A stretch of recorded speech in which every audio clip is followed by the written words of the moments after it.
So good morning and welcome everyone. I am calling the 426th council meeting to order. Council members, please have your video on during the meeting. This meeting is being live streamed and available through the RCDSO's YouTube channel, enabling members of the public, profession, and other stakeholders to observe our proceedings today.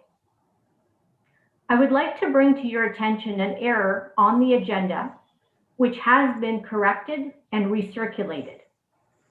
Item 11 at 1 p.m., Mark Eckler should be noted as the chair of the audit committee. He will speak to the issue of the audited financial statements. The next meeting of council has also been set as September 17, 2021. Thank you to all members for their quick response to this poll. I will move now to the land acknowledgement. Today, in this virtual space, we wish to acknowledge the land on which our college sits. For thousands of years, it has been the traditional land of the Huron, Wyandot, the Seneca, and most recently, the Mississaugas of the Credit River. But with many of us so far away from the RCDSO building, we invite you to reflect on the traditional lands in your area, which are home to many Indigenous people from across Turtle Island. We acknowledge and honor the ancestors on those traditional lands we are on today. We stand in solidarity of murdered and missing Indigenous women, girls, transgender, trans-identifying, and two-spirited people. Thank you. Our registrar, Dan Faulkner, will now do the council roll call. Dan? Thank you, Dr. Venditti. I will do the roll call in alphabetical order. So if you can just unmute your mic and indicate your presence. Nalan Bhargava. Present. David Bishop. Present. Amelia Chan. Present. Ram Chopra. Yes. I see Ram. Thank you. I see Ram. Jamie Colliver. Present. Christina Cordero. Present. Peter Delane. Present. Nancy DeSanto. Present. Mark Eckler. Present. Ellie Fisher. Present. Vivian Hu. Present. Richard Hunter. Present. Benjamin Lin. Present. David Mock. Present. Joseph Richards. Present. Harinder Sandhu. Present. Gildo Santos. Present. Brian Smith. Present. Usama Solomon.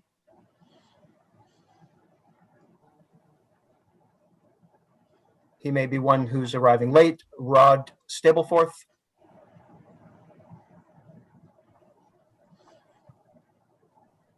Rod Stableford. He was there.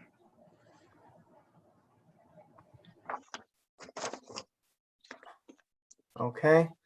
Mark Trudell. Present. Sandy Venditti. Present. Jack Wasserman. Present. Judy Walikovich. Present. Cam Whitmer.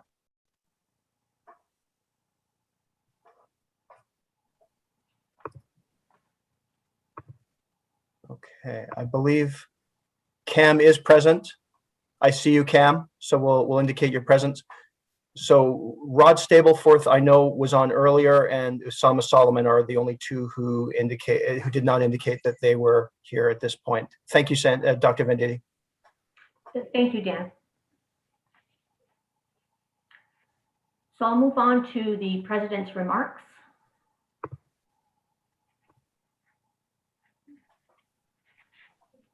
Michelle, if you would please place the slide on the screen. Thank you. So it is an honor to chair my first full meeting of council today. I will briefly go through a few items to set the stage. When we're meeting virtually like this, it's sometimes easy to forget that we actually have a broad audience with us. In addition to our council members, I want to welcome members of the public, RCDSO staff, and other stakeholders who are joining us today through this live stream. It's great to have you with us.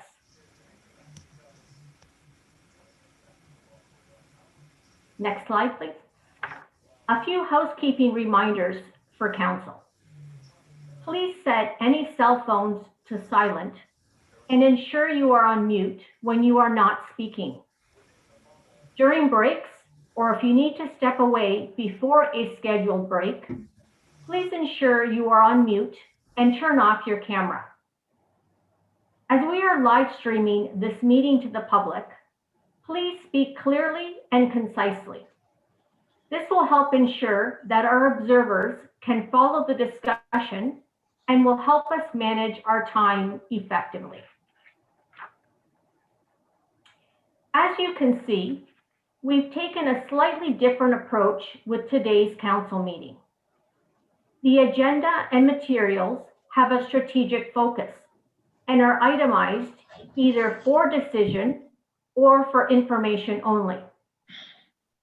In addition, instead of general committee reports, we have developed focused briefing notes on individual topics and highlighted the public interest piece. Every item has a clear connection to the college's mandate to protect the public and is linked back to our strategic plan. We've worked hard to ensure that the mandate runs through all the elements that we'll discuss today as a group. For the committee chairs, there is a mechanism in place to bring a recommendation to council and move an item forward if you have one. In terms of logistics, as we move through the agenda, we're going to try some new things to keep us organized. If you have a question or would like to make a comment, please use the chat function. Type the word question or comment in the chat. Andrea Foti will be working with me to develop a speakers list. This will help us stay organized and not miss anyone who wishes to speak. Once your name is called, you will then be asked to speak. If you choose to type in the actual question or comment, it will be read aloud and you will be acknowledged as the writer. For items that require motions, the motion will be displayed on the screen for all to see. I will then ask for a mover and a seconder. We will take regular breaks, but certainly you can step away as you need to. In order to keep us on time, we've set some target timelines for each item on the agenda. My role today is to lead council through the agenda and manage our time. We need to get through all the items, yet ensure that council has ample opportunity to engage in dialogue. I will facilitate the discussion with Andrea's help based on the list of speakers identified in the chat. Let's remember to stay focused on the particular topic and questions before us. And I will work to build consensus on those items where council is asked to make a decision. In terms of your role as council, I'm counting on your energy and enthusiasm to engage in the agenda items. Your participation in providing direction and feedback on decision items, and working together, focused on always acting in the public's interest. Looking forward, I've been speaking with Dan about board development and key competencies. You'll be hearing more about that throughout today's meeting. We will be adding an additional meeting to our schedule this year, and we will gather again on September 17th, as stated earlier. Meeting 4 times a year will enable us to work more effectively and establish greater knowledge and momentum on some key governance issues. So this concludes my remarks. I wish everyone a great meeting, and I'm now going to move to conflicts of interest. Before I ask members of council to declare any conflict of interest, I remind you that conflicts are important to declare because of our public interest mandate and as a standard reflected in the Ministry of Health's Performance Measurement Framework. Any conflicts will be noted in the minutes. Do any members of council have a conflict of interest for any of the topics to be discussed today? I am seeing none. Okay. So there are none. Thank you so much. We will now turn to our consent agenda. The consent agenda includes items that should not require discussion. It's a mechanism to approve or acknowledge multiple items with one motion in order to preserve time for more important discussions. Of course, any topic can be removed and placed on the regular agenda for discussion. However, I ask council to use a high threshold when doing so. In the future, there may be a number of topics in this section, but for today, we are just dealing with the minutes of January 20 to 21, 2021, which start on page 7 of the materials. When reviewing the meeting material, it is helpful that any small edits or typos noted be sent to Angie Sherban prior to the meeting. The presiding chair can then summarize changes that have been identified. So having said that, the motion number 1 before you, that the minutes of the 425th meeting of RCDSO Council of January 20-21, 2021 be approved as circulated. May I have a mover? David Bishop, a seconder, Brian Smith. Any discussion? Seeing none, all in favor? Any opposed? Any abstentions? Carried. Thank you. The minutes are approved. Moving now to page 23, you will find the registrar's report. Every executive committee and council meeting will have a written report from the registrar. It's important for council to be aware of numerous other issues that the registrar is overseeing or managing that contribute to regulatory excellence. These may become an important part of the context of topics that we discuss as council. I will turn this session over to Dan, and he will leave about 10 minutes for any questions. Dan? Thank you very much, Dr. Venditti, and thank you, Council, for this opportunity to provide my report to you today. This report is something that I plan to provide to all council meetings and all executive committee meetings to reflect what is happening in the organization and to provide you with a window into some of the things that are going on that you may not have an opportunity to discuss at council, or that may be management issues and not necessarily governance issues. If I could turn to my first slide. One of the great opportunities that I've had over the last 9 months, and it's really hard to believe that I've been in the role now for 9 months, has been to go and speak to a number of component dental societies and associations and other groups.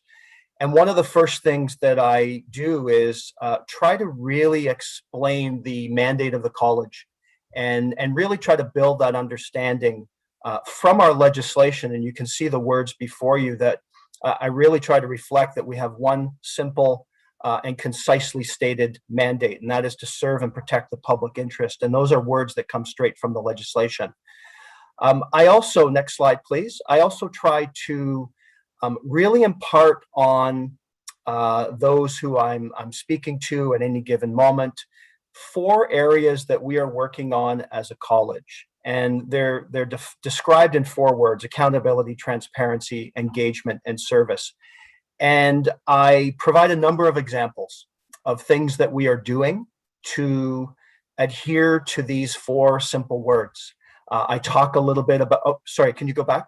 I talk a little bit about the work that we're doing to not only provide information to the public about dentists on our public register, but transparency also includes things like explaining decisions that have come out of the college, whether it's from council or from senior leadership team. That's all a big part of transparency. Engaging with the public, engaging with the profession, and really trying to ensure that we hear from people when we're developing positions, when we're developing standards. A lot of work has happened, a lot more work will happen in these areas.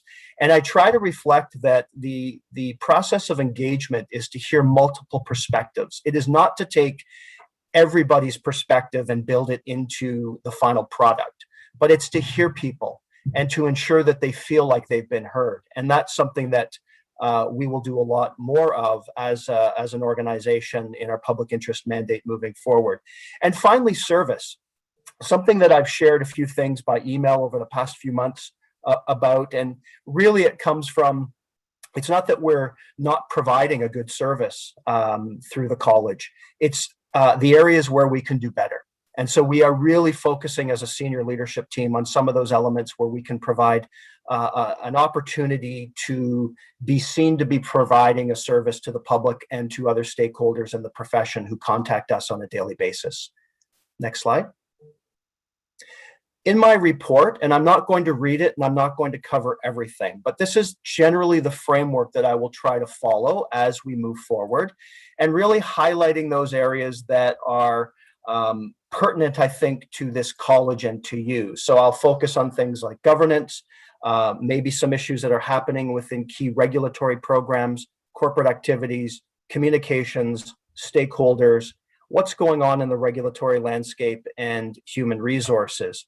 The regulatory landscape, I'll come back to it in a moment, but I believe that it's really important for council to know what's going on in the environment. And you'll hear from me about some things that are happening in Ontario currently, but also as we monitor the rest of the provinces and around the globe in terms of what's happening from the regulatory standpoint for health professions.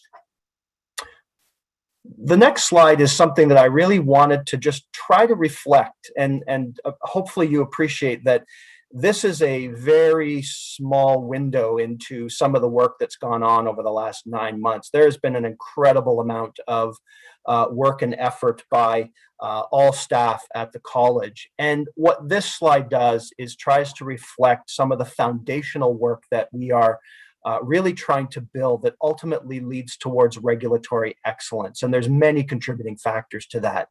But if you start on the left-hand side, a lot of the work that we've been doing internally around development is looking at our ability and our capacity to do the things that you want us to do and that we must do statutorily as a college. And so some of the things that have happened that are in the process of happening are really looking at some issues that relate to leadership in key areas, transformation that I've mentioned with respect to a real focus on service. And that includes things like answering calls live as much as possible, returning calls quickly, having information available to all staff that's going to help so that if an individual contacts one part of the college, they don't feel like they have to start the story all over again in another part. Making sure that the website's accessible and the members portal is accessible, many elements to service that's going to fit into that transformation role that we've created on a contract basis for 18 months.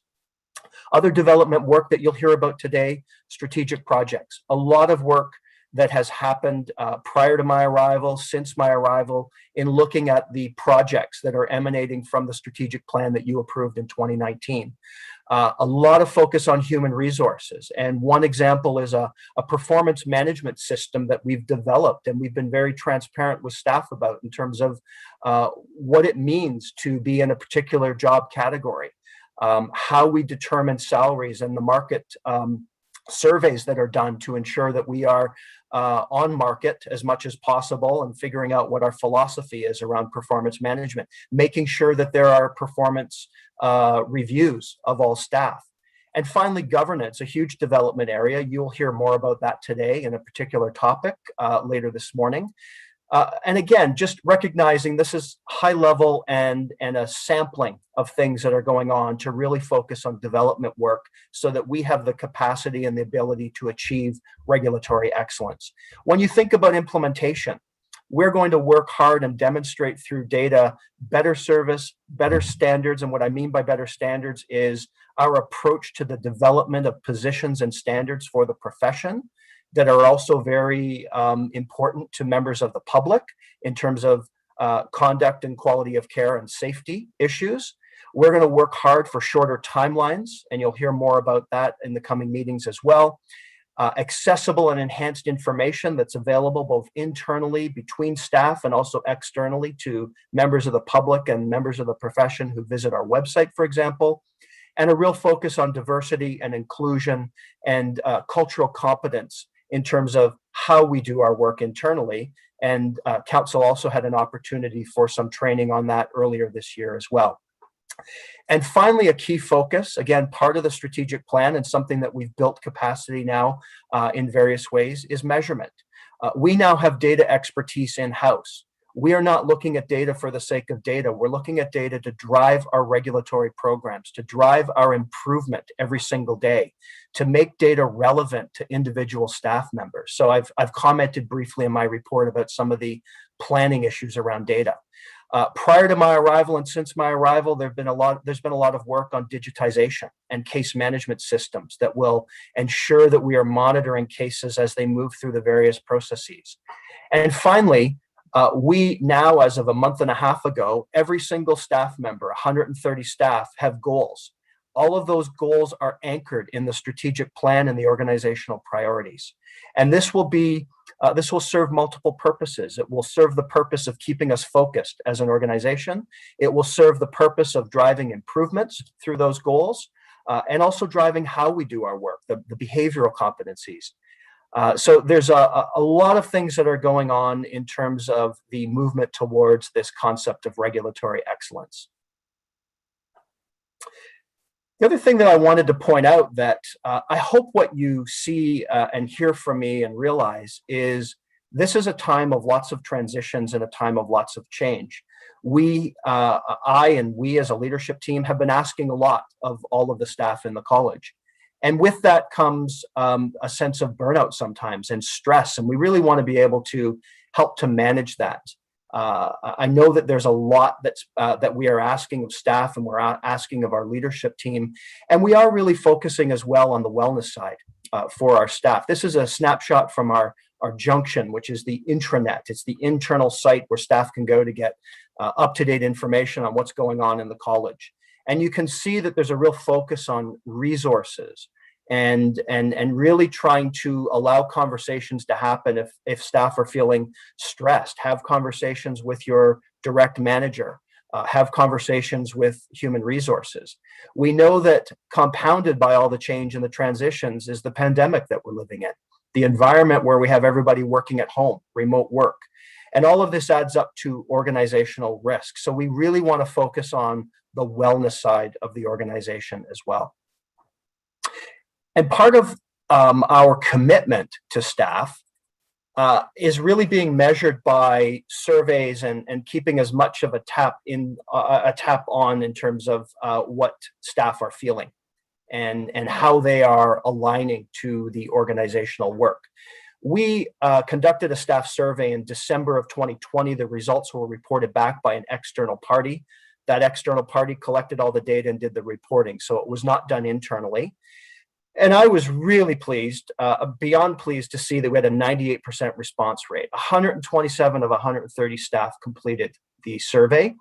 And of the 127, only 7 didn't fully complete it. So we have a very robust sample of how staff are feeling internally. And our content was along the lines of 3 categories: your experience working at RCDSO, how have we done as an organization in supporting you in work at home during the COVID response that started last March, and also trying to gauge the alignment of everybody in terms of how they feel that related to their work and how it's aligned to our mandate and our strategy. One of the things I want to report to council, I certainly can't report all the findings, but we were very pleased to see lots of places that we're doing well and areas that we can improve. The most important thing that I take from this that I want to convey to council is, of that response rate, we have a strong foundation with staff.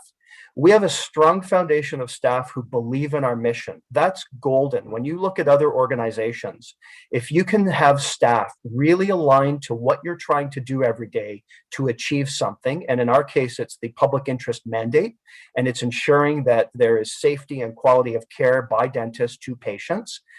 There is a strong belief in that mission. Staff come to work every day because they know that they are doing something to contribute to that. And the second part of the foundation is our staff believe in RCDSO. Almost 80% said they would recommend working at the RCDSO. Only 4% said they would not. That's to be expected always. There's always a small group who may feel the opposite to that majority. And the group in between were unsure.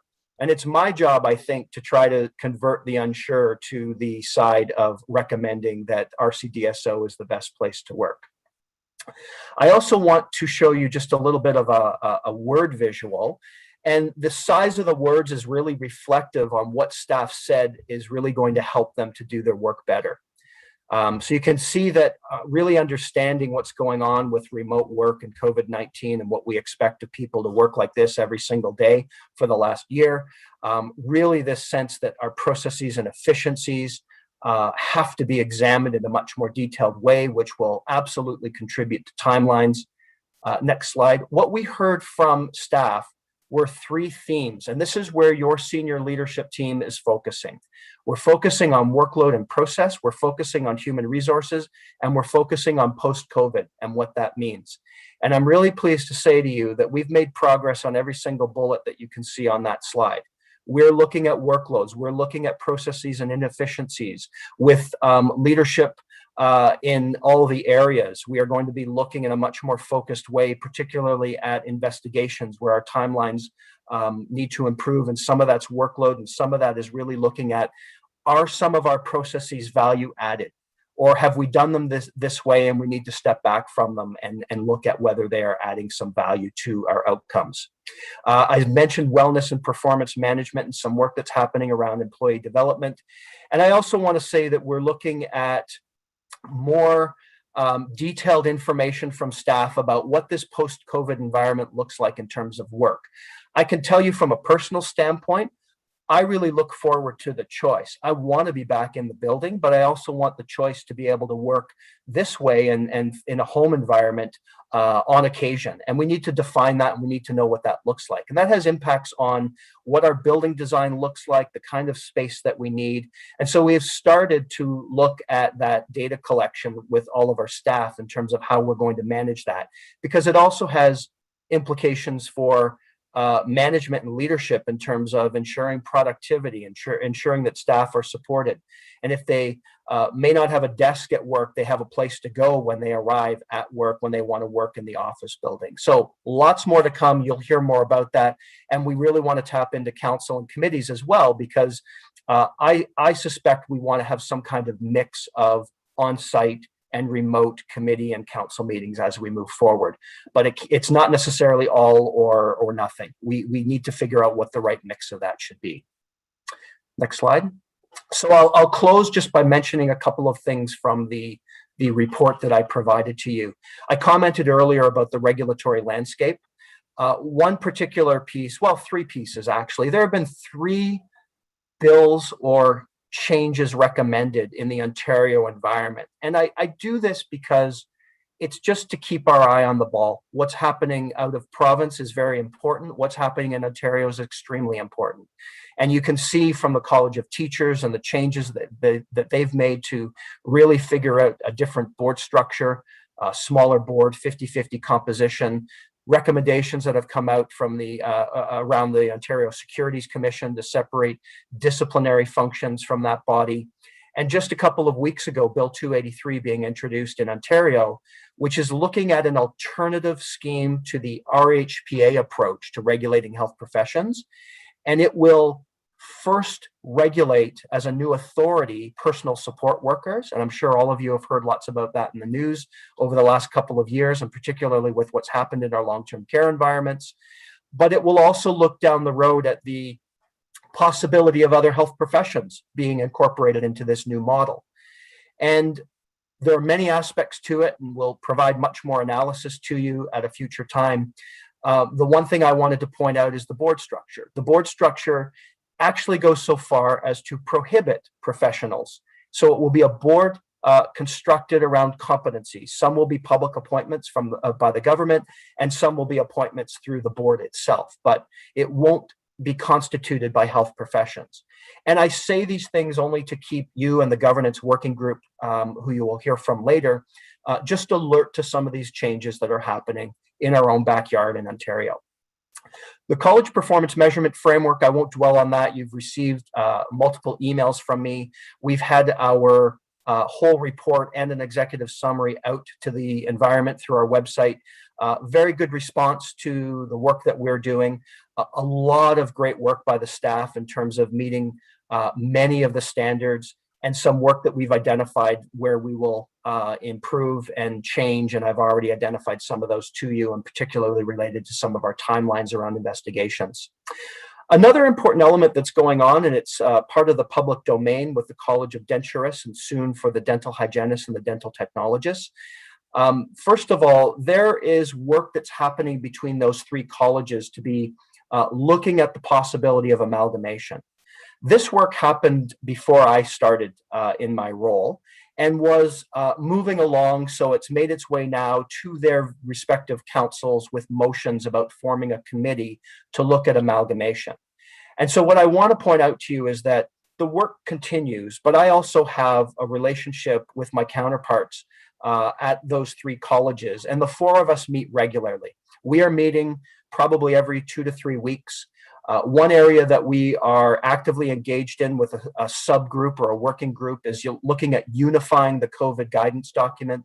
And by that, I mean identifying where there are gaps and making sure there are no gaps. We may all still have our own documents that are branded to our individual colleges, but we will try to converge on those standards as much as possible.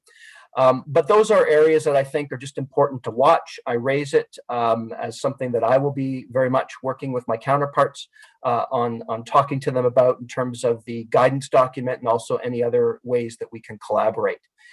The Office of the Fairness Commissioner I raised because you'll see a briefing note in your package, but there's been a lot of work that's happened to ensure that the Fairness Commissioner, and I'll step back and just say, for those new to council, the Fairness Commissioner is a body that was created about 15 years ago, and its mandate is around the registration practices of all colleges, all health colleges and other colleges in Ontario. And our work in the last couple of months has been really to provide a bridge between the National Dental Examining Board and the Fairness Commissioner. So there's a much greater understanding of why exams are being canceled. Are there alternatives? And I've worked hard with the Office of the Fairness Commissioner to really ensure that there is good information that's flowing, because the Fairness Commissioner, as you can imagine, gets a lot of contacts by individuals who are internationally trained, wondering what's going on, asking the Fairness Commissioner to advocate on their behalf. And finally, communications to stakeholders, an area that we are working on to really try to ensure that we're providing high quality, accurate, timely information to all of our stakeholders, the profession, the public, and others. Next slide. I just wanted to show you, I'll call it a newsletter. We haven't completely branded it yet, but it was a way for us to experiment a little bit with putting information out in a different way. I know that we don't have dispatch anymore. We have been working with lots of e-blasts to the profession. This went out a couple of days ago to the profession. The content will really be driven by the work that's happening and going through the executive committee and council, but there will also be other content that we will use. So we imagine this will go out about 5 or 6 times a year, maybe a little bit more. And we also imagine that we're going to evolve this as we hear the response from our stakeholders about whether it's serving a purpose or not. So finally, I'll close by saying one of the things that I hear a lot, and this is not unique to dentistry, it happens in multiple professions where the question is always, what does my money get me? I pay all this money to the regulator. What do I get for that? What's tangible in my hands? And there's not always that tangible piece. And so one of the things that I talk a lot about, and I try to summarize when I go out and speak to different groups, is a summary of why you should care about effective regulation of dentists. It won't always be that tangible piece, but I think dentists care that they and their colleagues are providing always safe, competent, and ethical patient care. And that's what we do. I think dentists will care that they have a resource, and the college is a resource to dentists and to the public about the standards, about the positions, about helping them to navigate difficult situations in their practice, or pointing them to resources. I want the college, and we should be, a resource from licensure to retirement for all dentists and for members of the public who are trying to understand maybe what just happened to me when I visited my dentist a few days ago. And finally, I think that all dentists care about public trust and confidence, and that just doesn't come naturally. I often say that you can lose trust in a night through a headline, but it takes you months or years to gain it or regain it. And so that trust and confidence in dentists, I think, has grown in the past year. The response of the profession with how they are approaching care with appropriate precautions, PPE and precautions in their practice, has done a lot to really grow that trust and confidence. So how do we keep it? And so those are the things that I try to convey to the profession when I'm out speaking to them. So I will stop there. I think we probably have about 10 minutes for any of your questions about what I've said or any parts of the report. I really thank you for the opportunity, and certainly I will provide my written reports to you at subsequent council meetings based on what's happened between meetings. Thank you. Thank you so much, Dan. So council members will take about 10 minutes for any questions. Andrea, if you would please do the honors and let me know if there's anybody in the chat. Will do that. I don't see anything just yet, but we'll give people a moment to type. I've got Peter Deline. Okay, Peter, Question. your question, please.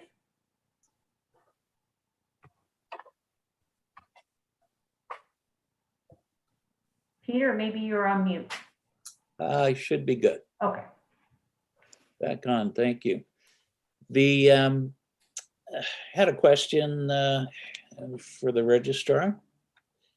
Dan, first, congrats about the long overdue compensation and performance management system. I think it's a great idea, first of all. A question I had was about what the college, has the college used any kind of external kind of baseline compensation or benchmarking just to kind of get things going, and you know, what they, you know, how can they ensure that the salaries and whatnot are within the market? Thanks, Peter. Yes, the answer to your question is yes. What we have tried to do is to build out that whole system by first looking at describing jobs and job roles. So what does that mean? That means knowing what the accountabilities are, the scope of authority for positions. And when you do those evaluations using best practices and methods that are available to us, then you know how to create all these different grades or categories of jobs, you know, from the registrar to senior leaders to managers to frontline workers and so on. And Then we do market surveys. So we do use and have engaged with and will every couple of years an external party that will has a lot of exposure and a database to market salaries and market salary surveys. And so we get information that way to make sure that we're calibrated. So we set ranges, we set goal or targeted salaries within ranges, and we want to make sure that we are aligned to the market in Toronto, because quite frankly, we're competing with Toronto organizations, and we also want to align to other regulatory bodies or other like bodies in terms of those salaries that are being paid, because it is competitive. And so that's the short answer to your question. And that's a continuous process in terms of making sure that we stay on top of what's happening in the market and making sure that we appropriately grade our different roles and positions in the college. Thank you.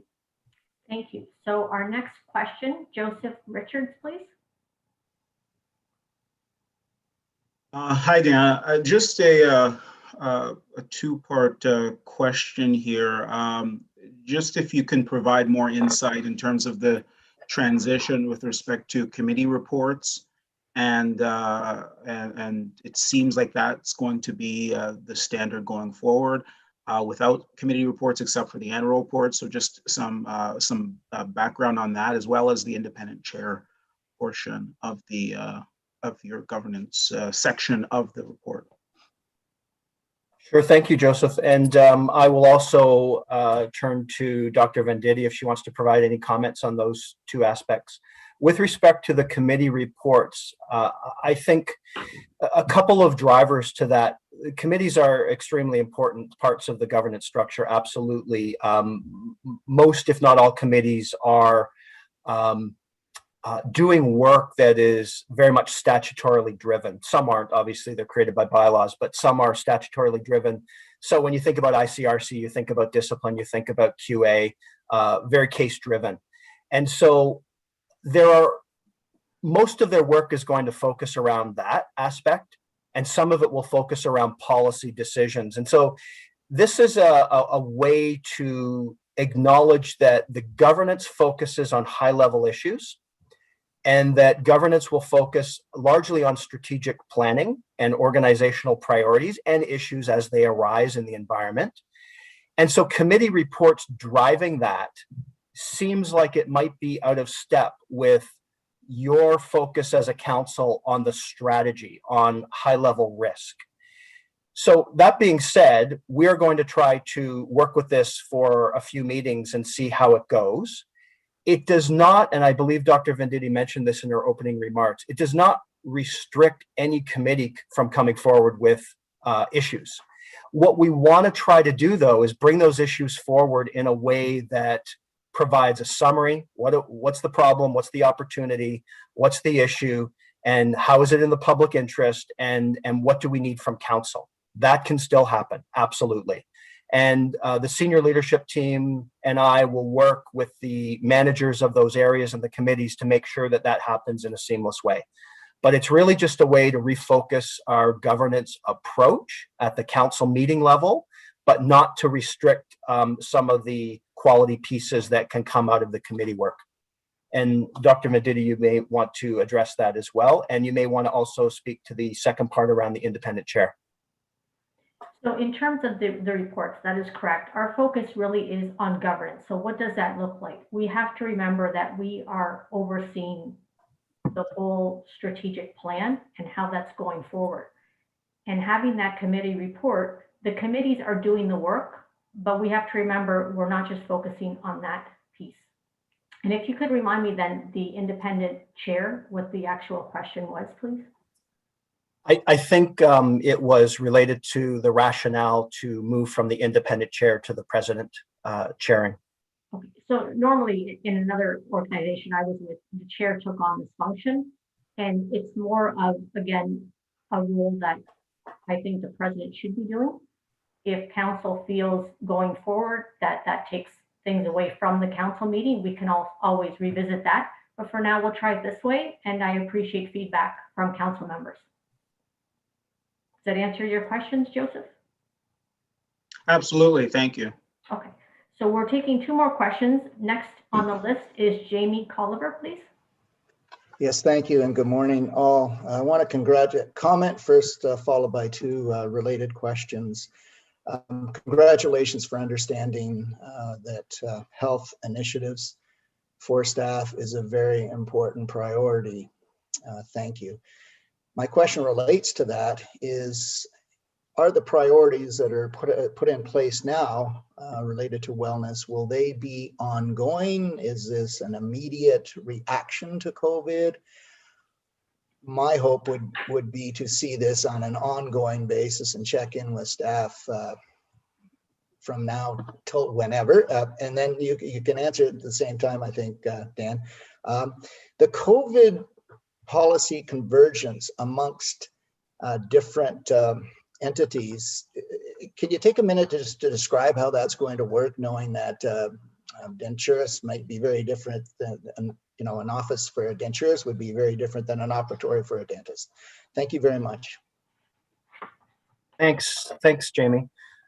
Your first question is a really important question, and I would suggest to you that this is something that every organization has to be on top of always. This is not just a COVID experience or a COVID-based solution.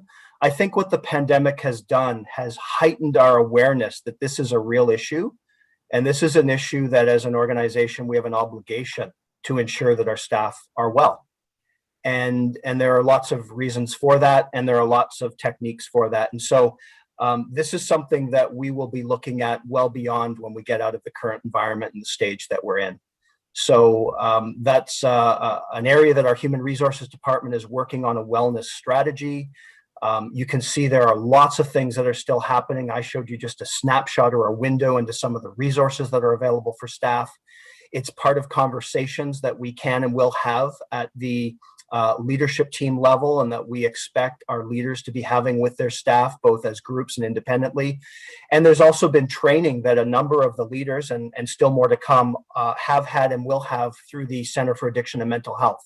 So some or many of us have already done training through that center, looking at organizational health and what that means.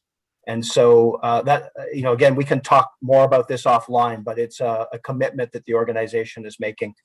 Your second part was related to the convergence document, or the unified document, I think we're calling it, between the 4 colleges. I don't think it will be necessarily as challenging as we might think.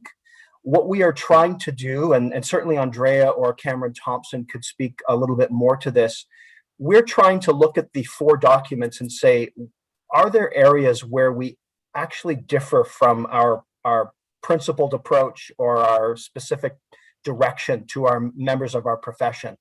And there's not a lot of those areas. There are some, but if we can focus on those areas and say, okay, why are there differences?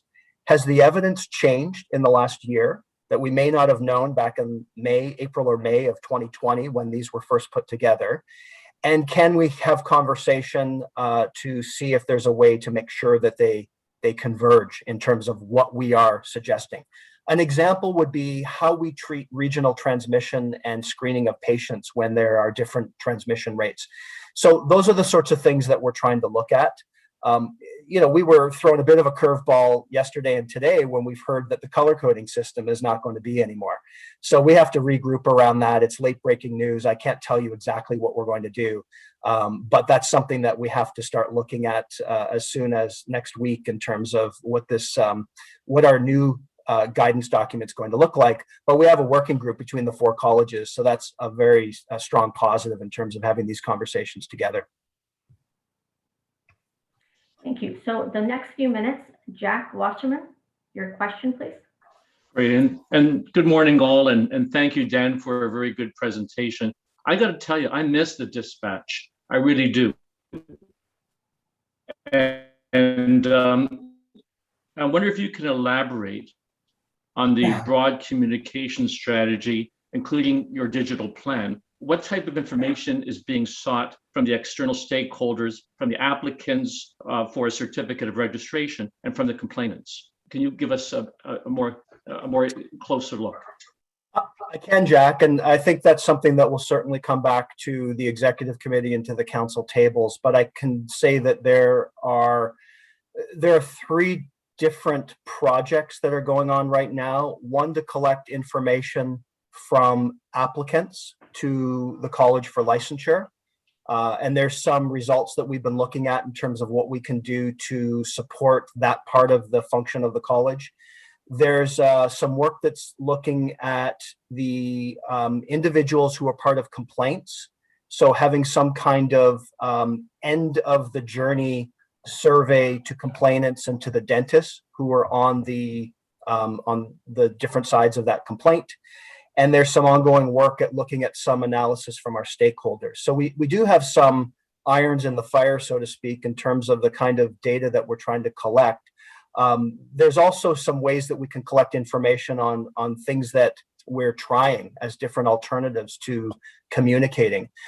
I think the dispatch is, a good example of journals or large periodicals that regulators can put out. They're really expensive propositions for all sorts of reasons. And in terms of driving the content, there are lots of other different ways that we want to explore as well as part of a broader communication strategy. So this newsletter that I mentioned is not the strategy. This newsletter can be one component part. But what I've been doing and what the president's been doing of late with me and talking to dental societies, we need to be looking at how we do some of that kind of work in a different way. We need to be looking at mobilizing around public interest and patient interest groups and having a much better knowledge of who's out there and who wants to contribute to our positions and standards. So a lot of that work is shaping up. Kevin Marsh in communications and his team have been working with me to develop that in terms of the data that we have and the directions we take. And I know that there will be a lot more conversation with our governors on this as we go forward. So thank you, everyone. We need to move on to the next topic, which is our strategic plan. That is on page 28 of your materials. So the strategic plan is essentially one of the most important pillars for the work of the college and council. In 2019, council approved our 3-year plan with 7 major priorities. And our council meetings will be guided by these initiatives. This is best practice in governance and enables us and senior leadership to stay focused on our statutory programs, to budget properly, and keep our staff concentrated on a day-to-day basis. Our plan has been in effect since 2020 and will continue through to 2022. This means that in the early part of next year, we will need to look ahead to 2023 and beyond. Our Assistant Registrar, Andrea Foti, will provide an update, share more detailed information about our issues management process, and provide directions for access to care. We will also take questions from council, but I would like to point out that there is an access to care briefing note on page 190 of your materials. This is an information only item. We are not asking council to make any decisions today. Further information and decision items will come to council at a future meeting. Andrea, over to you. Great. Thank you, Sandy. Wonderful. Can everyone hear me okay? Yeah. Okay. Great. So good morning, everybody. I'm going to be talking to you about a couple of things today. I'm going to just provide you with a couple of quick highlights with respect to the strategic plan. I know you've heard from me a fair bit on this topic, including at your orientation just a couple of weeks ago, and you've got the full report in your package, but I'll provide a couple of highlights, and then I'm going to focus a little bit more on the 2 issues, access to care and issues management, and give you a snapshot of a couple things that are coming our way with respect to strategic planning. In terms of highlights, you've seen this list before, but I wanted to provide you again with just a broad overview of the current strategic projects for this year. You can see that we have a lot going on. It's a busy place, as Dan said. This just locates the various projects under each theme. You would have seen in the report in your package today, I do provide you with a bit of an overview, a summary of what each project entails and the status of each project. I'll just note that some of our projects, and I've noted where that's the case, some are multi-year projects. Okay. And in terms of where we are, how are we tracking? This is just giving you a little bit of a different flavor so that you can see work that has been done to date in relation to each of our 7 objectives. And you can see that, you know, we have actually made quite significant progress against each of our objectives. I won't read all of this out. I think you've heard of all of these different pieces of work. Some are related, as you can see, to COVID. Some, of course, in the first objective, our governance working group is managing. Some are being managed at the staff level with respect to our use of data, digitizing processes, revamping our IT operating system, which we've called the bridge. But I just wanted to give you a little bit of a flavor of how are we doing, how are we tracking. So this is what this is meant to show you.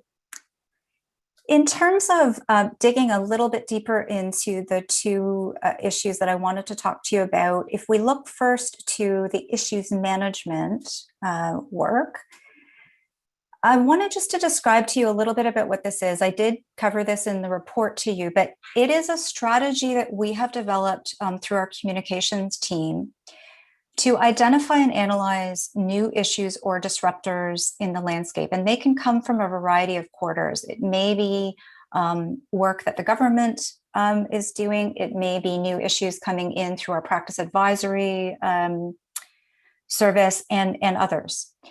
But essentially what it is, it's a multi-stakeholder approach where an issue is identified, and we have a process where, together with a number of senior staff, we look at it against our mandate, against the external landscape. How does this fit into the broader landscape and regulation?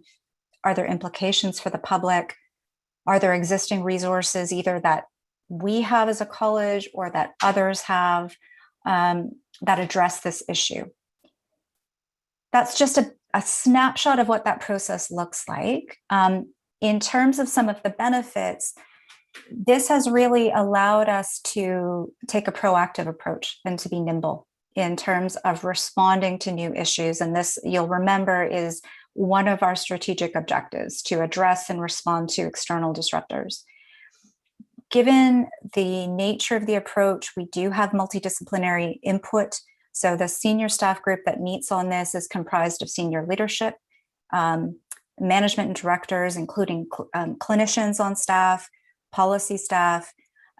So we really do have a robust approach. And it allows us to be coordinated so that we can really make sure there's good information sharing across the different areas of the college. We can think about an issue in an organized manner and really consider what, if anything, the college needs to do in response. Do we need to pay attention to it? Do we just keep an eye on this? Do we have to develop a resource? So it allows us to be organized. So that's just a very quick snapshot of what that process is like. Of course, access to care, critical issue. I know we've talked about this before, and as as Dr. Vindy mentioned, we have a briefing note in the package for you on this, but just to give you a snapshot, in terms of the work that we're going to be doing in 2021 on this, it's going to unfold in 2 respects. And so the first would be, if we could just move to the next slide. The first will be organized and led by the Patient Relations Committee under Vivian Hu as chair. This committee met earlier this year, and one of their priorities for their work over 2021 is on access to care issues. And they have looked at 2 concrete ways they want to move forward. One is around information sharing. What resources can we as a college gather and provide to patient populations and the public about existing access to care resources, because we know from our symposium that there's a lot of good work in place already. Not to suggest that it's sufficient, but there are some really great work that's being done in different areas. How can we get that in the hands of the public? And they're also looking at an option, and we'll work together with the Quality Assurance Committee, of course, on this, but this was an idea that came directly out of the symposium, and it was about how can we incentivize dentists to get involved in various initiatives that provide access to care to the public and to different populations. And the idea was, is there an option where we can provide CE credits for some of that work? Now, obviously, the Quality Assurance Committee will have requirements for what's needed in order for CE credits to be given, but this is something the Patient Relations Committee wants to explore with that committee and see if we can offer that as an incentive. And so beyond that, we've talked about this a little bit, but you know, the symposium was a really interesting initiative that the RCDSO led, and what became very clear out of that work, access to care is an enormous project, an enormous issue that is important to and within the jurisdiction of many, many organizations. So we want to think really hard about what role can the RCDSO play? How can we contribute to this work? And so, you know, we want to look at that in relation to our mandate. Some issues with respect to access to care are obviously very squarely related to our mandate. Some may not be related to, for example, dentist compensation. We want to think critically about what some project goals may be, because it's such an enormous topic. We want to make sure that we can scope this appropriately so that we can be successful and make progress and be able to report back and feel like we're accomplishing something. And we obviously want to look at this in relation to our existing resources. So those are some things we're going to be looking at. And of course, looking at opportunities for partnership. You know, that has been our focus, you know, when the work began under Erwin Pfeffergrad, our former registrar. You know, we really had this focus that the RCDSO doesn't own this topic. Many, many different organizations are doing great work in this area. What are those opportunities for partnership look like? And so you'll see in the briefing note, really the plan for this is we're going to take this away as a senior team and do some mapping and brainstorming to think about where could the college be positioned. We really want to make sure that we're setting ourselves up for success, that we can make a meaningful contribution. This is such an important topic, and that we can commit to something that's feasible within our resources. So the plan is really to develop something and to bring that back to you so that we can have a conversation with you about where we think the college can contribute and give you an opportunity to weigh in on that as well. So looking ahead, what's coming down the pipes with respect to the strategic plan? A few things. We are doing work right now with our data scientist, Eric Dessau, to really look at our dashboard and make sure that that's, just to pause on that for a second, that is a tool that we're going to use to develop some specific KPIs and metrics to demonstrate progress to you using data. We need to do a little bit of work to make sure it aligns with the Cpmf measures and that it's sound. And because we now have in-house data expertise, we're going to get Eric's help with that. I mentioned a couple of weeks ago, this year, we're going to be syncing our project planning and our budget process. So we're going to be kicking that off in just a couple of short weeks. Of course, we're going to be integrating lessons learned from the Cpmf, and the good news there, as I mentioned at your orientation, is we have lots of very strong alignment already with our strategic plan and the Cpmf, and it's just a question of where there are some instances through Cpmf where we identified room for improvement. We're going to make sure that we can really capture that and work on that as a strategic project. And then, of course, finalizing our 2022 strategic projects so that planning can start. And then before too much longer, we're going to be into planning for our next plan. because this current plan just goes to the end of 2022, the beginning of 2023. So lots of work ahead. Of course, you'll continue to receive regular updates. We've committed to making sure that you get a comprehensive report on the strategic plan at each and every meeting, and that will continue. And with that, I'm happy to take any questions or comments that you might have. Thank you, Andrea. We have about 5 minutes for questions. So if council members have a question or comment, please type that into the chat box and we will get to you.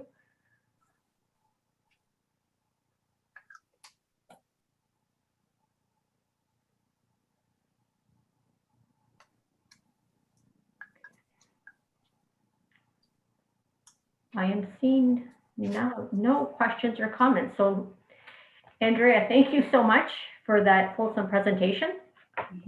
Oh, sorry, I've just seen Jamie Colliver has a question. Okay. I also have a question, please. All right. Jamie, please. Yes. Can you hear me? Yes. My question, could we go back to the first chart where you had a list of 1 through 7? Yes, just give us a moment to get the, All right. The deck back up. Thank you so much. Of course.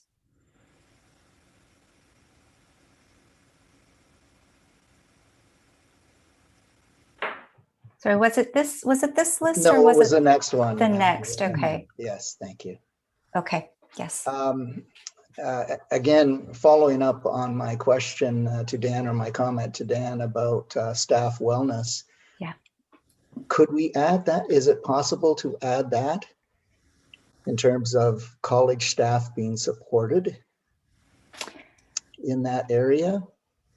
Yeah, so I just want to make clear too that the college, the staff work, and I'm just seeing here, Jamie, under objective 7, that's where we really have captured the focus that we have on staff wellness and the sort of staff support.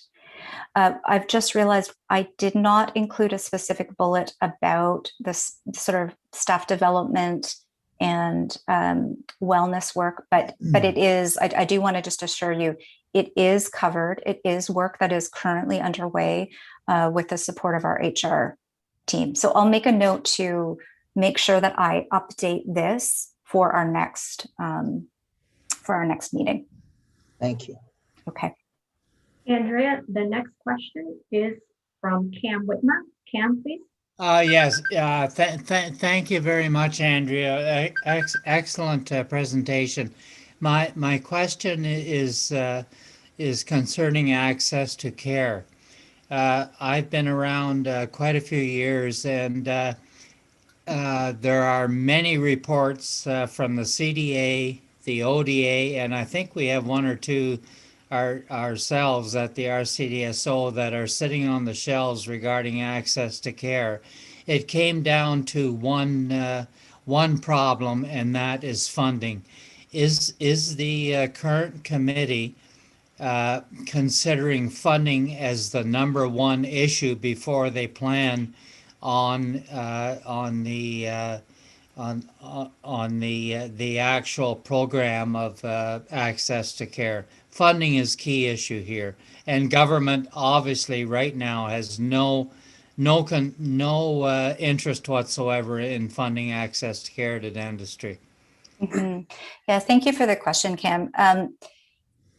Out of the symposium and the work that we've done to date, yes, you're absolutely right. One of the key barriers that has been consistently identified has been finance. And I think there's many aspects to that. Some of that relates to government. Some of it relates to the funding that existing programs offer to dentists participating in it. We're very much aware that that's an issue, and we will be keeping that top of mind. Of course, you know, the compensations that dentists receive is not really within the RCDSO mandate. But again, this could be something where in partnership with others, there may be other institutions best positioned to move ahead on that type of advocacy.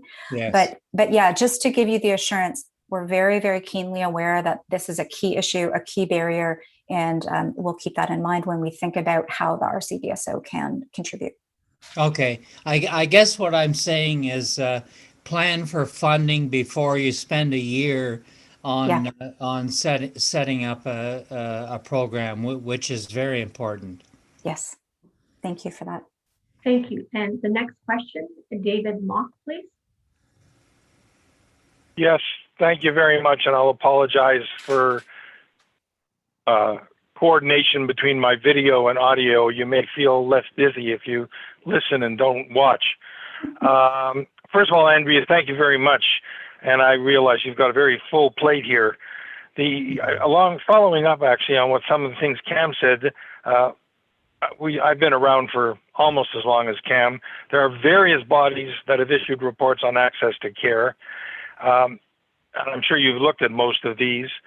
I'd like to suggest that you may want to specifically look for some assistance at the two dental schools' community dentistry faculty, because they have examined this over the years and have tried to implement some projects.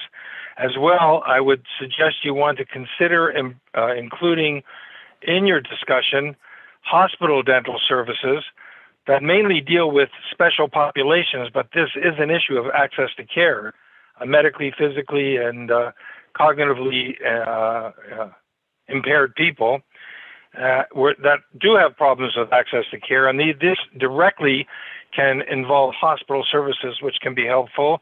And as well, I'd ask you to consider including in your consideration dental school clinics, which in fact are one tool to provide access to care for not medically compromised, but financially compromised individuals. So that's my 2 cents worth to add in. Thank you so much for that. I really appreciate it. And if I've been looking off to the side, it's because I'm jotting down notes.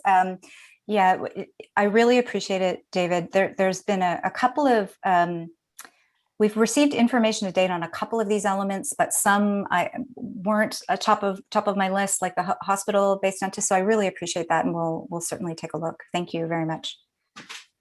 Thank you. In the interest of time, Richard had another question. Richard, is yours a quick question? I think so. I just wanted to know, I think Andrea's covered most of it, but I just wanted to know what is it that Vivian and her group is going to do in the future, in this year, in regards to access to care? Sure. So it's outlined, I touched on it briefly, but it's outlined in the briefing note later in your package that there are 2 areas of focus that the Patient Relations Committee is going to tackle under Vivian's leadership and with the support of Wendy Waterhouse, who is our staff support for that committee. The one piece is about trying to develop resources or consolidate resources for the public. We learned through the symposium that there are a range of existing programs. David's just touched on a few of them, but there's a range of programs already that exist to help specific patient populations. As one example, we know that the ministry launched a seniors access to care program lately. What we did find, though, is there's not great information flow. Patients don't always know about those programs. So the Patient Relations Committee wants to look at ways the college can really highlight what those programs are for patients and provide some direction to them. So developing one idea that they've talked about is a heat map. Haven't settled on that yet, but that's one area. So information sharing and resources. And the other area that they're going to look at, which I mentioned briefly, was just how can we incentivize dentists getting involved in some of these programs? And they want to look at, can we offer CE credits so that dentist involvement in this work can also go some way in satisfying the requirements for continuing education that the college sets out. So those are the 2 aspects, Richard. Thank you, Andrea. But I just assumed that they are not involving other stakeholders, are they? In doing those two pieces of work, is that what you mean? That's correct. Well, I mean, the Patient Relations Committee is going to work with the Quality Assurance Committee on that, on obviously the CE credit piece. I think the way that we've scoped the work right now is that these were things that were real takeaways from the symposium, which was driven by a whole host of stakeholders. So I think if they were looking to just sort of move on them in a concrete fashion, certainly it's within the committee's parameter. If they want to consult with different people, they can certainly do that as they're developing it. Thanks, Andrea. Okay. Thank you so much, Andrea. Thank you, council members, for your insight on that. We are now moving on to the council work plan, which begins on page 38 of your package. So there's a broader context for a council work plan, and it includes our fiduciary duty to serve and protect the public interest. It includes our roles and responsibilities as council and also as individual members of council. And these in turn drive issues that we will discuss, direct, and decide at our meetings. Council also needs to be supported and fully engaged in meetings. I like to call this board development, and the Register and I have had numerous discussions about different ways in which we will create an environment of debate and respect. Together with decisions that we have already taken, for example, the competency-based election eligibility process, we will continue to define RCDSO's governance. The final context will be presented later today by our governance working group, a group which is helping to develop viable recommendations to council about evaluating our effectiveness and looking to the future with respect to structure and process. Before you today is an evolving council work plan and skills-based matrix as two additional tools in our toolbox. First, the work plan. Consider this like a type of schedule to help council and senior staff plan accordingly. It focuses right now on 4 areas: the strategic plan, financial accountability, registrar and CEO, who is council's only employee, and council affairs. The last category is mostly related to board, committee, chair, and member evaluation processes, which is being considered by the governance working group and will come back to council for decisions at a later time. The second part is a skills matrix approach. This is a common practice for boards to ensure that there are a mix of skills and expertise at the governance table. We are interested in your feedback on these 2 items and the content within. I will work with the registrar to finalize the work plan, and you can expect to see it on future agendas so that we are all aware of the timing of the various activities. Think of this as another way to hold ourselves accountable. The skills matrix requires a bit more work. First, we will need to finalize the content and collect information from you to determine what our current mix of expertise is. And second, we will consider how do we use this in upcoming elections, selections and appointments to council, and for additional education and training. By knowing the areas of knowledge and expertise that we have, identifying any gaps, and also applying our competency-based approach for other skills like leadership, communication, and collaboration, I'm confident that we are providing solid governance leadership to our composition and succession. So I will open the floor now to your questions and comments.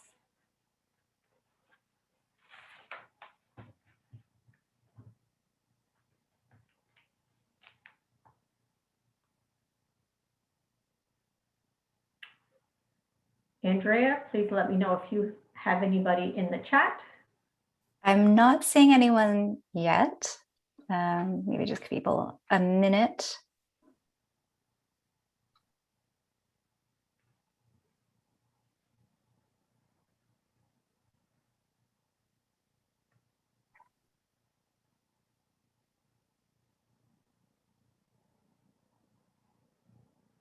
Yep, nothing is coming through so far.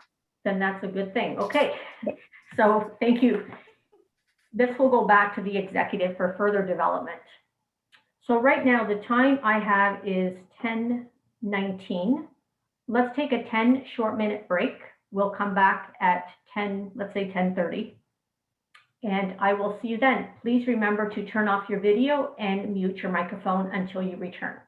Thank you.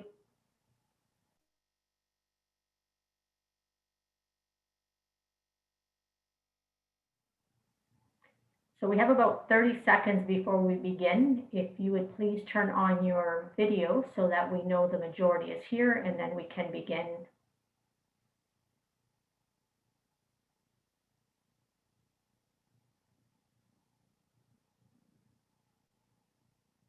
Okay, so I believe we have a majority. It is 10:30, so I will begin. The next item is on page 43 of your materials. It is the professional liability program. We will have a short presentation for information purposes only. Before I turn it over to Dan, I'd like to first make a couple of comments. Today is not to tell you everything about PLP. It's more specific to the impact of the current structure of PLP on the global financial position of the college. This has some important considerations for council as the governing body and for the college with respect to maintaining our financial health for both regulatory requirements and for PLP, which has been a part of the college for the past 50 years. Secondly, the session is educational. It's designed to tell you about the current state and why it is an important factor in the college's balance sheet, income statement, budget, and annual fees for dentists. We are not trying to identify solutions today. There will be more workup done to address the issues presented to you. Today is to build your awareness as we head into budget preparation and as council rightly focuses on areas of risk and the future. So I will turn this over now to Dan, Alan LaChapelle, and Jeff Goldberg. There'll be about a 20-minute presentation, and then we'll open the floor up for questions. Over to you, Dan. Thank you very much. And I'll be very brief. I just want to set the stage a little bit for the presentation.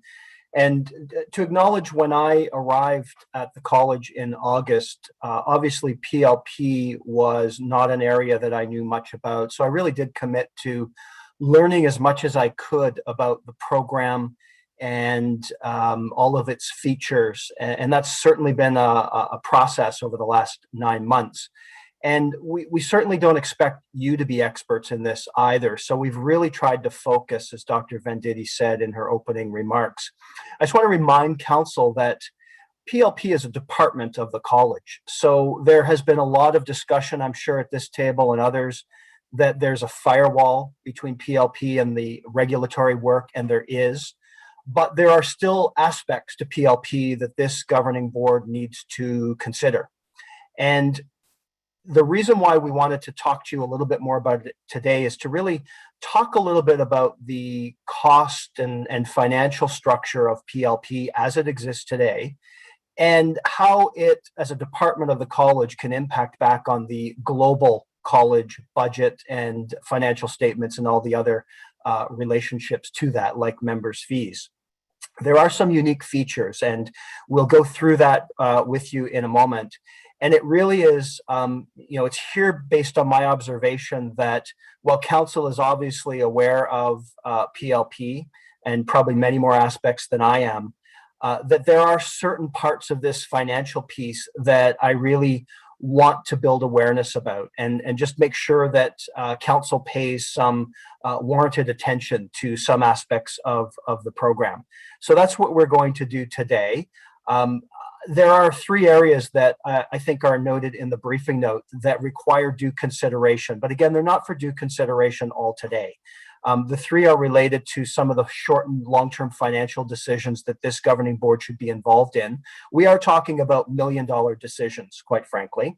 The council needs to ensure that there's adequate resourcing for regulatory functions, including, as you know, the standard that we have to build an operating reserve from surpluses for the college, according to the standards of the College Performance Measurement Framework. And as you know, probably better than I, there's always tension between the college's regulatory mandate and PLP's program and its mandate to provide malpractice coverage for dentists. So Alan LaChapelle is going to take you through an overview of some of these topics. Jeff is going to follow and talk a little bit about how that impacts then on the global financial situation of the college. And as Dr. Venditti said, we want to hear your questions and comments, and there will be more information that we can bring back to the executive committee and to council in the future. So I will turn it over to Alan now, and we have a slide deck that will come up momentarily.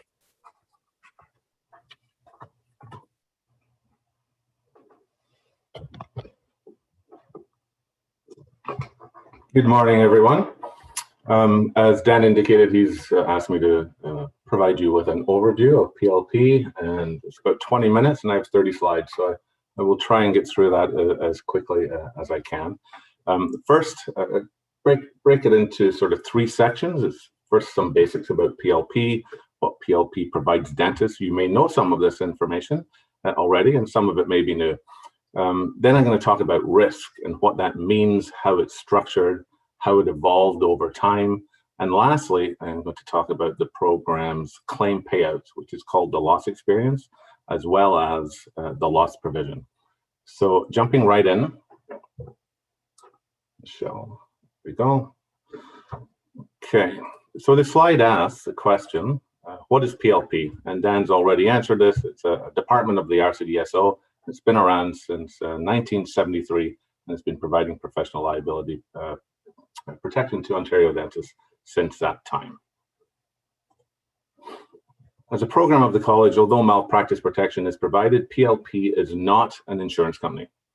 Now, all regulated health professionals are required by provincial law to have malpractice protection, and PLP provides that protection. And the cost of PLP protection is included in the college's annual fee, which is unlike other provinces where dentists have to pay the regulator and then purchase their malpractice insurance separately. Because PLP protection is provided to all Ontario dentists, similar to how group insurance works, it's relatively inexpensive on a per dentist level compared to purchasing it individually from an insurance company.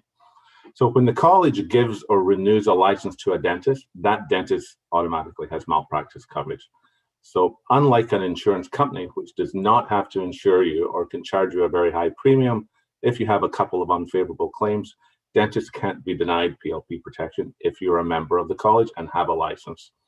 And to clarify though, PLP acts for dentists. We're not a neutral body or department. We only take reports from dentists, not patients. And our objective is to defend dentists in cases with no negligence, but we still pay reasonable compensation when it is warranted. And it's important to know, and Dan touched on this, that the program is separate from other college departments. We are walled off. There's policies and procedures in place to ensure that a dentist's contact with PLP is confidential, and neither PCRA nor the registrar is informed that a case has been reported, no matter what the case is about. And a breach of confidentiality could lead to a fine under the RHPA and could be a firing offense within the college itself. So next slide, please. So the staff who work in PLP, they're a very highly qualified group, as you can see from this list. The lawyers and the insurance professionals handle the malpractice claims, and we have other legal staff as well as a dentist and dental staff. And I can assure you that it's a great team. In addition, we have 4 external law firms who we use that specialize in health law and in defending dental malpractice claims. So who exactly does PLP protect? Is it just dentists? Well, not quite, but let me deal with dentists first. So as long as a dentist is a member of the college, the dentist is protected. Dentists who used to be members of the college but are no longer members are protected provided that the treatment was performed while they were a member. So if a dentist moves to the US and a patient subsequently sues or advances a claim for work done while the dentist was practicing in Ontario, they can call PLP and there's protection available for that. Dental partnerships and the Health Professions Corporation, they're also protected if they're named in a claim or a lawsuit. And if dental staff are sued, dental assistant, dental treatment coordinator, they're protected by PLP. And the staff who are not protected are the staff who are otherwise a regulated health professional in their own right, such as hygienists, nurses, or denturists. And as I mentioned before, anyone who is a regulated health professional is required by law to have their own malpractice insurance, so they would have the protection through that. Okay, so let's talk about what PLP provides. Well, first, dentists have $2 million of protection for each occurrence, plus interest, plus costs. So what does that mean? Well, in a claim, an injured patient is entitled to interest from the date of the injury occurred, plus a certain amount of their legal fees to advance the claim. So the protection amounts to $2 million for patient compensation, and the interest and fees that I just mentioned are on top of that. And there's no limit to interest and fees, but they will naturally cap out at a certain amount. Higher or excess limits over and above $2 million for up to $25 million are available through the college's broker or other providers at additional cost. Neither PLP nor the college has a financial interest in when it comes to higher limits. We receive none of the premium paid to the broker for the higher limits. Rather, PLP arranges this with the college broker for the convenience of dentists who wish to purchase it. And the college has a fund with $24.4 million set aside for PLP. This fund was originally set up to allow PLP to continue if there was ever a year malpractice insurance couldn't be purchased and to deal with significant claims events. The fund is reviewed periodically by an actuary and was deemed sufficient when last reviewed. So that concludes the basics of PLP. We're going to move on to the next slide. There is a PLP committee that consists of 6 people. 5 are non-council dentists who are appointed by council, and 1 public member of council who is the chair, and that's Joseph Richards. For confidentiality reasons, no dentist member of council can sit on the PLP committee, and the PLP chair cannot sit on a complaints or discipline committee. And PLP committee terms for non-council dentists are different than other non-council appointees who can sit for 3 terms of 2 years. PLP terms are 3 years and members can sit for 2 terms. They both amount to 6 years, but it's just that slight difference. And also PLP terms are staggered to avoid new members coming on the committee at once. And this is what the committee does. This is its primary work. It meets 4 times a year to approve proposed settlements over $50,000, approve matters to proceed to trial. It reviews any settlements made under $50,000. It reviews requests for waivers or reductions in deductibles owed and makes a decision on whether that should go forth or not. And it makes recommendations to council on program directives. So now let's talk about risk and how risk is structured and how that has changed over time. And the way PLP operates at the moment is that we assume a lot of the risk of the claims that come in, and by risk I mean claims paid, but there is some protection in the event of a catastrophic year. So since 2014, PLP assumes the entire policy limits of every claim. And this literally means if there's a $2 million claim plus interest and costs against a dentist and there's liability, PLP pays the entire amount. If there's no liability, we of course defend the claim. However, each claim year has a cap, and this is called an aggregate deductible. It's $10 million for 2021. This is the most PLP can pay in a year for all the claims reported in that year. So if a claim year amounted to $14 million, for example, Victor Canada, who's the insurance company that's issued a malpractice policy to the college, would pay the $4 million over the $10 million cap. So since the cap was raised to $10 million, it has yet to be engaged. So Victor Canada has not yet made a payment. Have we always assumed the lion's portion of the risk? Well, no. Aggregate deductibles have varied over the years, and I'm going to show you those now. So here are the aggregate deductibles since Victor Canada has been the insurer. That's 2001. And they range from $2.75 million when they first started in 2001 to $6 million in 2013. And in 2014, you can see that jump to 10 million, which corresponds with PLP assuming more risk. And then it went up to 15 million for a couple of years, and it's currently back to 10 million. Again, these figures represent the maximum amounts PLP would be exposed to pay in a claim year before Victor, the insurer, would take over paying any remaining claims left in that year. So in addition to the aggregate deductible, prior to 2014, there was a second deductible in place. And each case had its own individual cap as well. And this was called the group deductible. And this cap limited the amount of PLP would pay on any one case. In other words, PLP was not responsible for the entire limits like we are now. And this slide shows the individual case group deductibles from 2001 to present.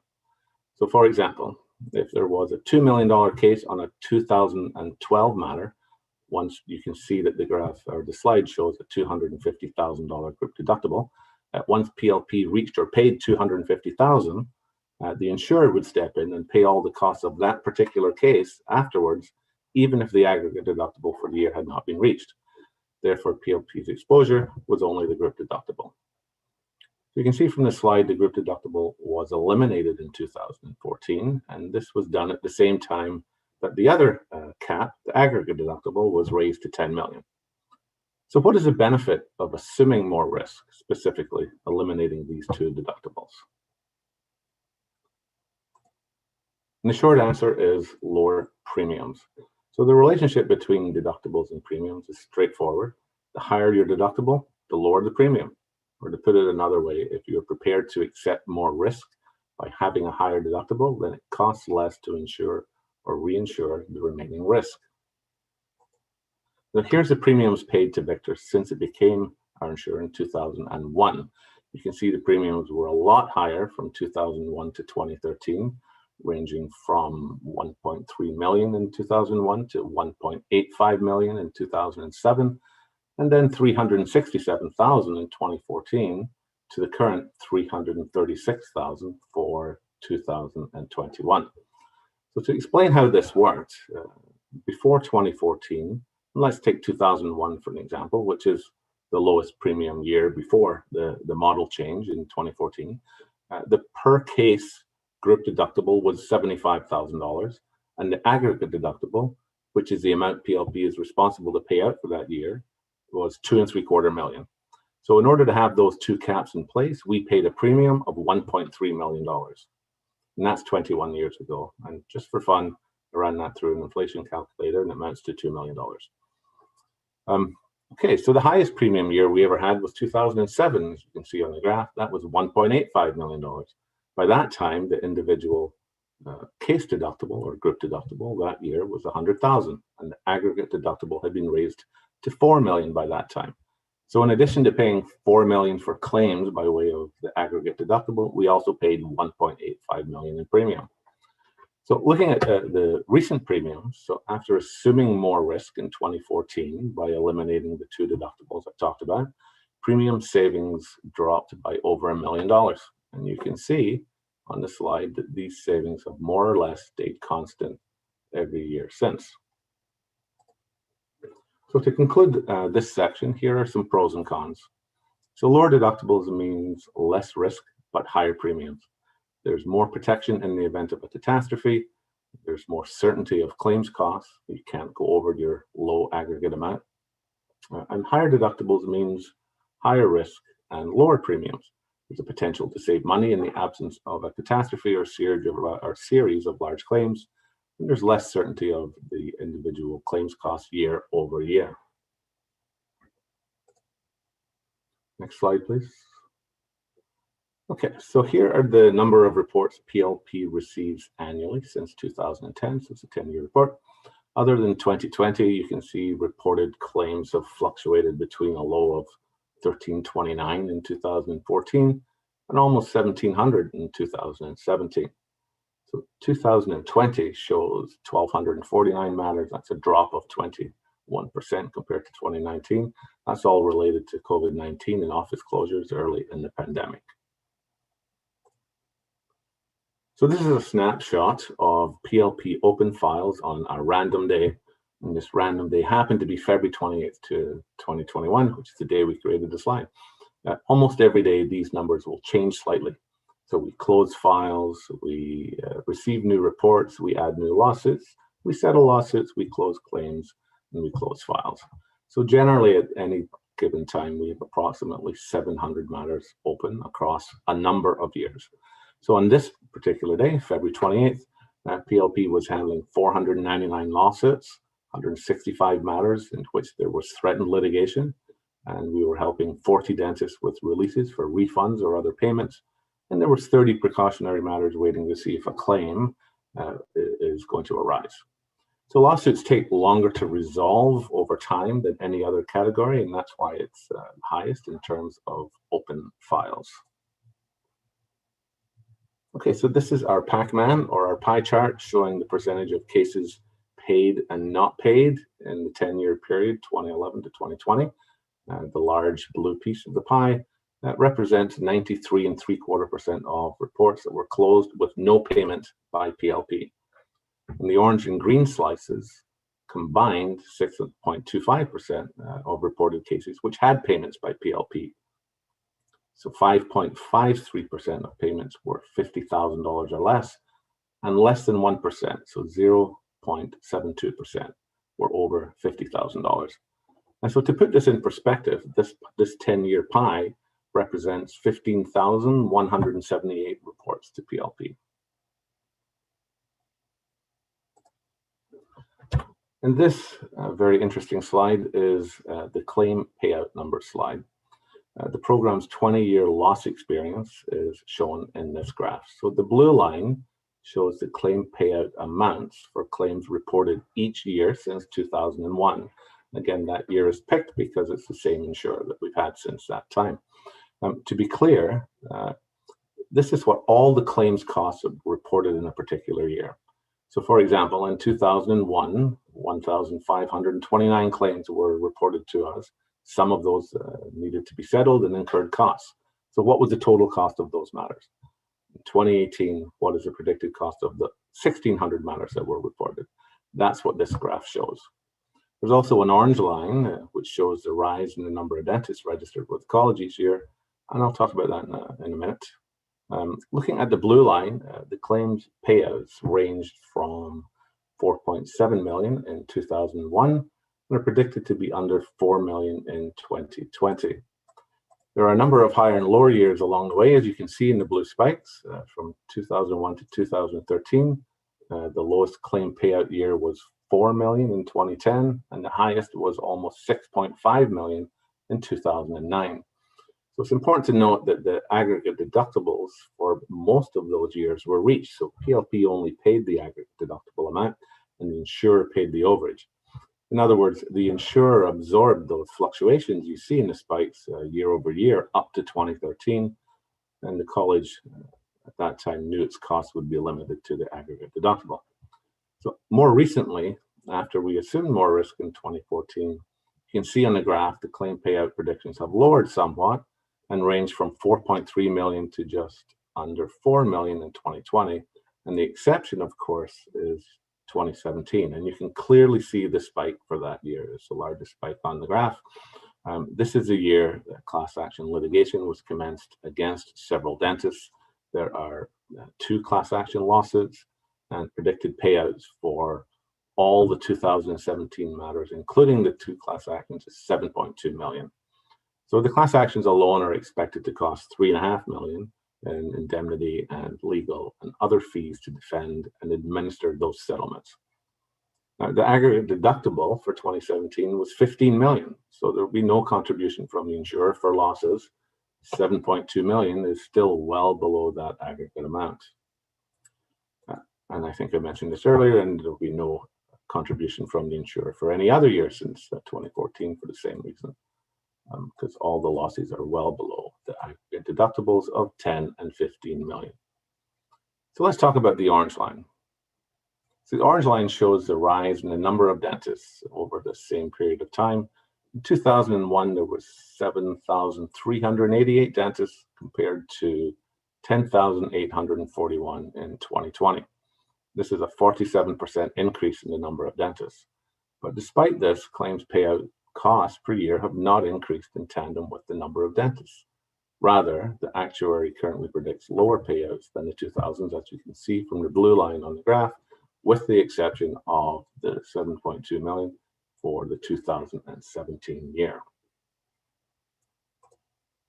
Okay, so the previous graph shows that a year of claims can cost 4 million, it can cost more than 4 million, sometimes it costs 6.5 million, or even 7.2 million in a special circumstance year when there's class action litigation. So what's the average cost of a claim year? Well, up to 2013, it's $4.8 million. From 2014 onwards, it's predicted to be 4.3 million. And overall, from the last 20 years, it's $4.7 million.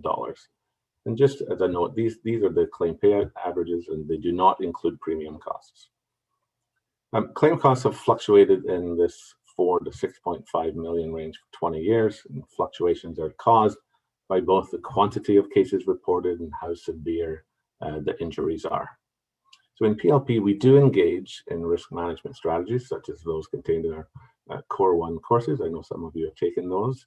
Or speaking to graduating dentists about claims and claims avoidance. But ultimately, PLP doesn't control what dental treatment is being formed, nor do we control whether it goes badly or whether the patients advance claims for compensation.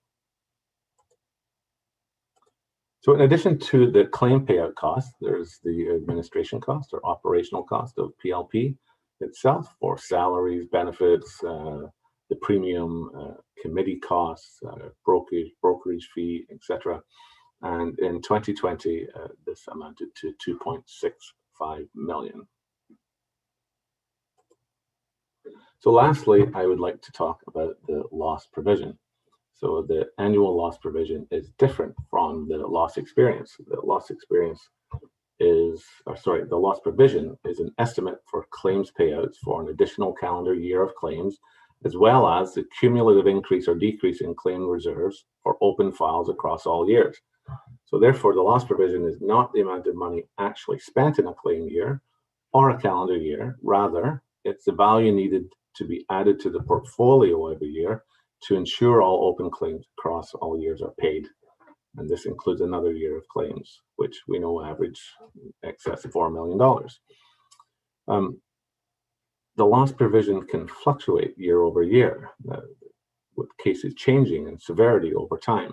And with the current model, PLP assuming essentially all of the rest since 2014, we have to absorb those fluctuations instead of the insurer, and the fluctuations show up in the loss provision. There are years in which the actuary estimated sufficient money was on the books, so a low loss provision was estimated, less than the cost of another claim year. This did not mean the claims cost for the additional year would be less. It just meant it believed there was enough money on the books already to cover some of those losses. It turns out that's not the case, but that was a prediction at the time.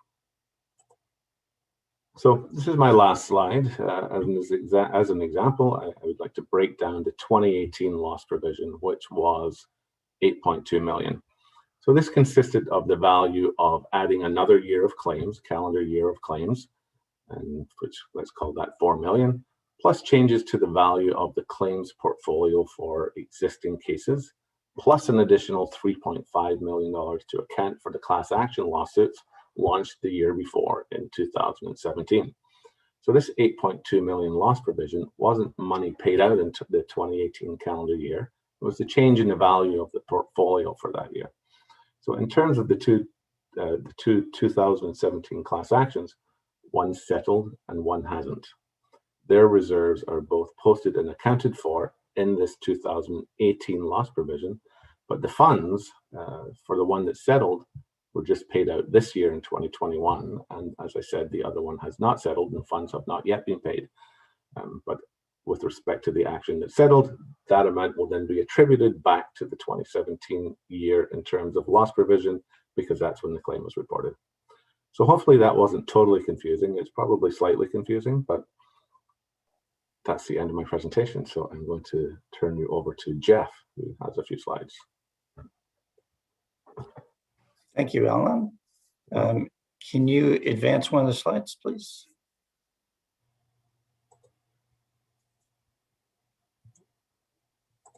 Great. So, I mean, based on Alan's comments, you can understand that due to the nature of the program, the numbers around PLP are large. Like the reserve we have is 24 million, the liability is 20 million, and the expenses fluctuate from year to year. So the next few slides are going to focus on how the activity and volatility in PLP can impact college financial results. So we'll start with this one, the financial implications of the program. So what this is, this represents the loss provision, which is in the burgundy. And so Alan talked a little bit about the loss provision. So that is an expense to the college. It's a separate line on our statement of operations. So as an expense, when that goes up, that can really impact the bottom line, whether we're in a surplus or deficit. So for this chart, that is the loss provision in the burgundy, and that's calculated by the actuaries. We rely on them to do that annually. And Alan talked a little bit about the cost of running the department, which is more the turquoise number there. Salaries, insurance, committee costs, departmental costs for PLP. So when you put them together, they become significant. And as the chart indicates, PLP costs have grown in magnitude over the past 3 years in particular. So Alan talked about 2018 was the year 2 class actions were accounted for. They arrived in 2017, but PwC accounted for them in 2018. That's why they're there. And that led to a large deficit for the college. And the amounts you can see for 2019 and 2020 have risen to a new normal level of activity that we can probably expect to see in the future. So if we go to the next slide, this is the same chart as the previous page, but we've added a line to represent the percent of the entire college budget that goes to PLP. So with the class actions recorded in 2018, we went in from 2017 of 19% of the total budget going to PLP to 33% in 2018. So 1 out of every $3. So over the last 3 years, the average has been 29% of the entire college budget. So it's significant. And I mean, we'll get to this in the next slide, but the budget for PLP is definitely an issue because we've been under budgeting it. But you can see, you know, based on the volatility of this can really impact where the college lies at the end of the year. So if there's just one more slide, it's a little bit complicated and confusing. But if we look at the chart first, so the loss provision again is what the actuaries calculate. So the first few columns are the actual amount that appears on our financial statements, the amount we budgeted, and the amount we are over budget or underfunded is another way to think about it. So you can see in 2018 with class action suits, we were well over budget. That was definitely an aberration and something we didn't expect. And you can see even for 2019 and 2020, we're also well under budget for this. However, based on this, you know, we budgeted for several years around 3 million, and that seemed to be adequate. 2018 caught us sort of unawares that when the class actions came. But 2019 and 2020 are also showing that the new level of activity appears that the budget should be around 5 million at least. And you can see in 2021, we increased it 500,000 to bring it up to a little better level, but it's probably not enough. So that's going to place pressure on our 2022 budget, which I anticipate will, if we make the adjustments for the budget for the loss provision, that will be difficult to balance. We're trying to find savings wherever we can, and we've been successful in a number of areas, but these are big numbers. And if we go up to 5 million for the loss provision, we may well present a deficit budget when we come in November.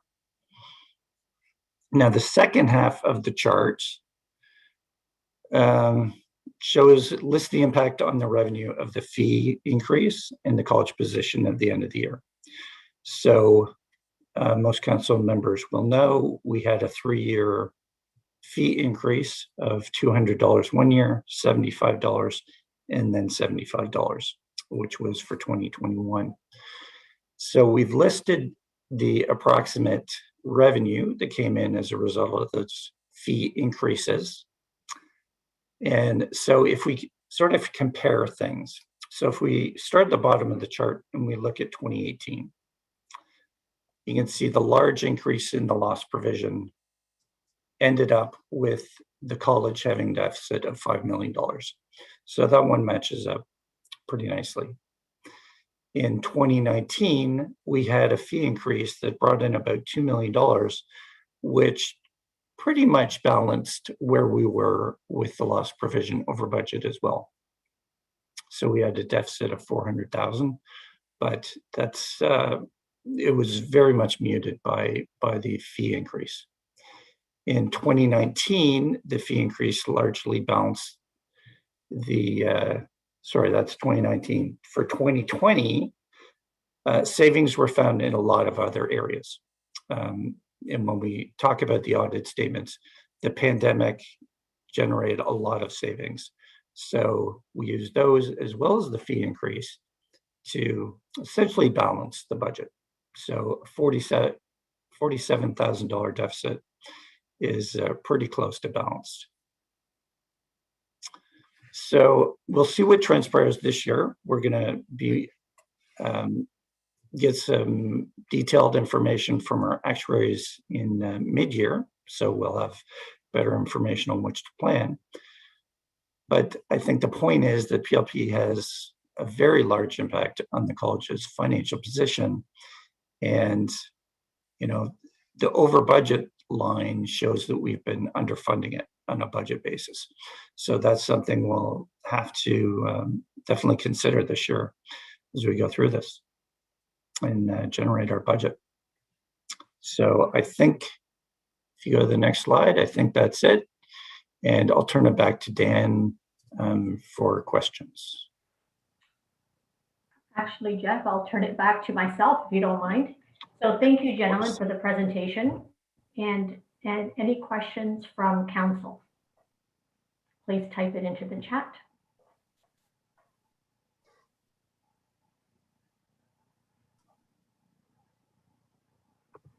So I have a question from Mark Eckler, please. Yes. When we went from 15 million down to 10 million covering, what was the difference in the premium? I happen to have that information. So the last 3 years it's been $10 million, and that premium difference to go down was $100,000. So we had, if I remember, our premium for the 15 million was $205,000, and for 15 million, and to drop it down to 10, it went up to 300,000. So it was about $100,000 difference. And you're talking about recently, not the first time we had 10 million, right? Correct. Yes. Yeah. Thank you. Right. So the next question, Jack Wasserman, please. Thank you, and thank you, Alan. Big numbers. I know that we're talking about the aggregate deductibles and so on, but what about the individual dentist deductibles? I believe it's $1,000 per incident at this point. Was there any thought given to increasing the deductibles for dentists, A, under, let's say, $50,000, and then B, over $50,000? Because that certainly is a way of increasing revenue. I see at this point there's roughly 700 files. If it's $1,000 more, say, not suggesting for a moment we double the deductible, then it's $700,000. So you were breaking up a little bit there, but I think I got the gist of your question. Sorry. If you think the deductible is $1,000, that means that you've never had a claim or you haven't had one in years and years, which is a good thing. The deductible is $2,000, and for a first occurrence, and it's $5,000 for a second, $10,000 for a third, and $20,000 for a fourth. And that's if you have those within a 7-year period. So it's not very often you get to $20,000. It's not very often you get to $10,000. However, when you take those on a cumulative basis, and Jeff, you can jump in here if correct me if I'm wrong, but I believe that the recovery of deductibles per year is about $200,000. Jeff nodding. So the deductible is already higher than 1,000, and and we recoup about 200,000 per year. Yeah, still the same question. The thought of increasing the deductible, if it's 2,000 to 3,000, it's still the same question. It's just the matter of, do we consider increasing the deductible going forward?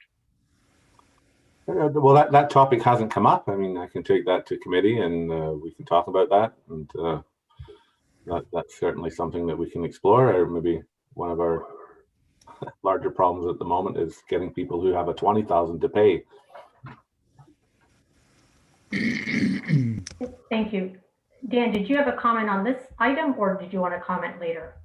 Yeah, just a quick comment for everyone, because I know it's easy to jump to solutions. And I think, Jack, just my quick comment to your proposal is, even unless it was a dramatic increase in those deductibles, and then we might have a problem in actually getting paid for those deductibles, those aren't going to cover, as you've heard from some of the numbers, the kind of big numbers that we're talking about.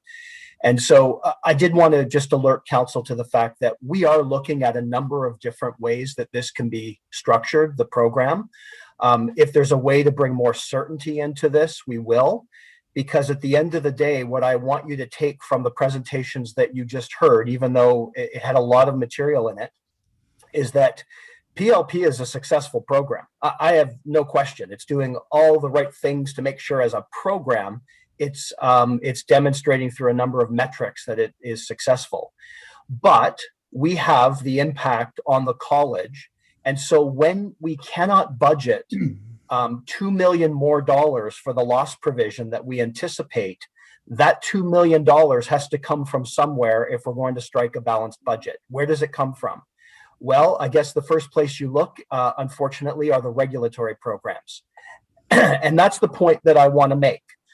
So we have this degree of uncertainty, and we are trying to deal with that in a number of different ways. We're trying to build your awareness of the situation and what we're doing, because the $2 million that we have to add to end of year that we weren't anticipating, that has a direct line to surplus deficit and to potential fees. So again, I do appreciate all the solutions. You can tell us offline what you think we might be able to do. But I do know that we're not going to be able to answer any of your solution ideas or questions today. Thank you, Dan. The next question is from Judy, and just to bear in mind, we only have 15 minutes and I already have another 3 people in the queue. So Judy, please. I'll be quick. Thank you for the presentations. I found out more about PLP today than I learned in the last 2 years. So that's great. Thank you very much. I'm just wondering how, Dan, you said that the PLP is a successful program. And I'm just sort of struggling to understand how it's successful when it's leaving, when it's putting such financial pressure on the global budget. So in what sense is it successful? So I'll quickly say, remember, we're talking about two different things. We're talking about a program, and I bet if you sat down with Alan LaChapelle, he would be able to provide you with all sorts of metrics that show the financial side of PLP is moving in a good direction. So that's what I mean by talking about the success of PLP in terms of running the malpractice protection program for dentists. But you're absolutely right. We have to think globally. I have to think globally. You have to think globally. So that program, even though it might have independent success, has an impact on the entire college. That's all I meant by that, Judy. And that's why this is here in terms of looking at that impact on the college and governance decisions that need to be made moving forward. No, I understand the distinction that you're making, and I appreciate that. All I'm saying is that, yeah, in terms of a program, it's possible to measure success in different ways and in ways other than financial.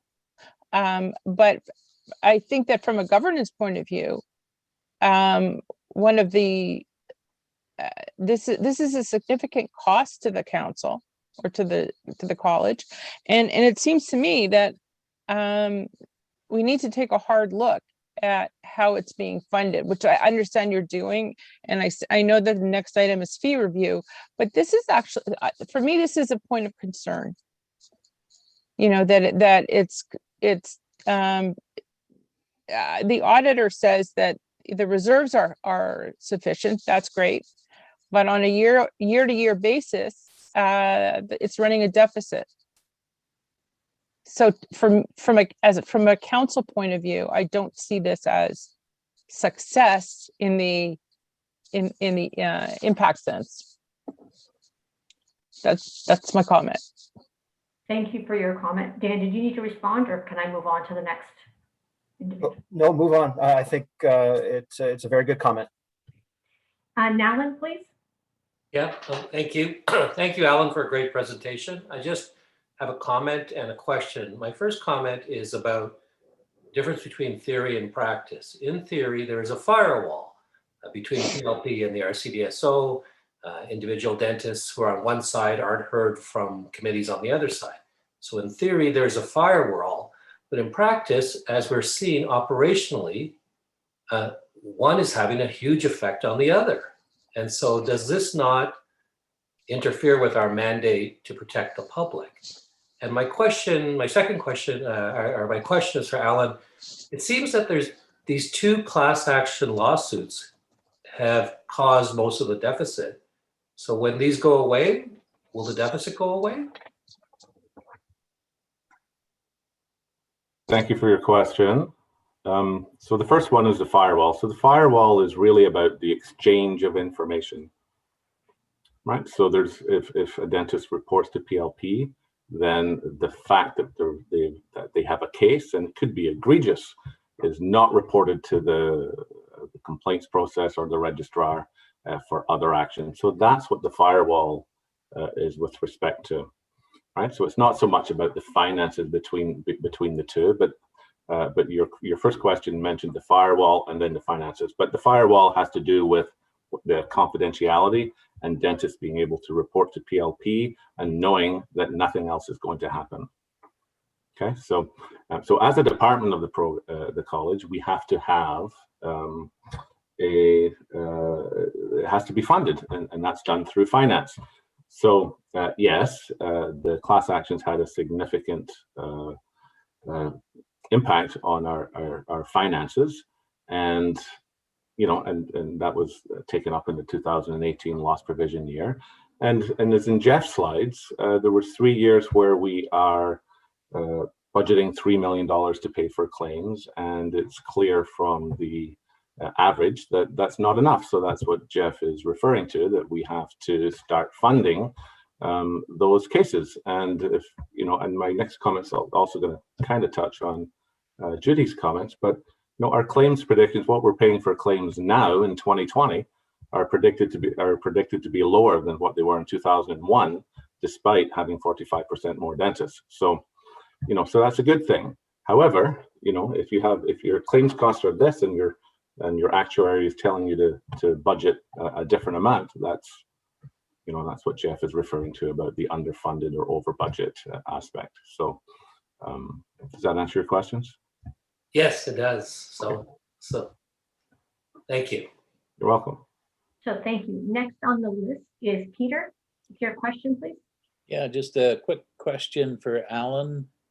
Wondering, Alan, 2013 when the plan changed, was that the Victor insurance that kind of forced us to change, or was that a decision by PLP to try to mitigate costs of some kind? Yes, it was not Victor. They're the insurer. It was a decision of PLP to move to this model. Not my decision, but PLP's decision. Be clear. Thank you. Next speaker is Rod. Question perhaps to Jeff, maybe to Alan as well. I note that the actual loss was $5 million in each of 2019, 2020. We've put a provision in this year for $3.5 million. What was the logic for that, given the trend was, and are we confident that we're not yet again going to have another overage in 2021?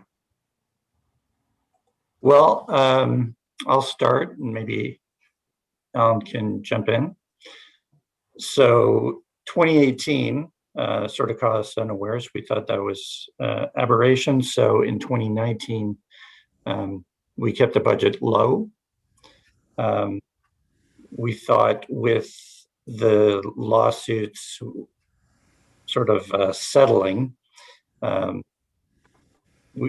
we kept it pretty flat for 2020 as well. The plan because we have budget constraints, one of the plans was to increase it like 500,000 per year, get it up to a certain more reasonable amount. So that's why it's 3.5 this year. And we started with 4 million, but due to other budget pressures, we did bring it down. So I think, this is sort of the time when we need to really look at, is 3.5, is 4 enough? Do we need to go up to 5? And how are we going to accommodate that within the budget? So there is some risk of overage upwards of $1 million or $1.5 million this year. I would say yes. Okay. We were not in solution mode on that, but that's a question that needs to be resolved. So. Okay, Dan, did you need to comment on that? Yeah, I just wanted to jump in on that. You're absolutely right, Rod. The other part of the equation is, since I've been here, I know Jeff, and even before I arrived, I know Jeff and the senior team have been looking constantly at ways and different ways in which we can save money, whether it's through efficiencies or things that we're doing that we don't want to be doing.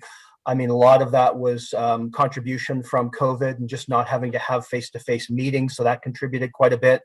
But you're absolutely right. And that's exactly why it's here, to say, look, we run some risks. And it's not that they're without solutions. We are in that mode internally to try to pull together what we think are the best options to do this.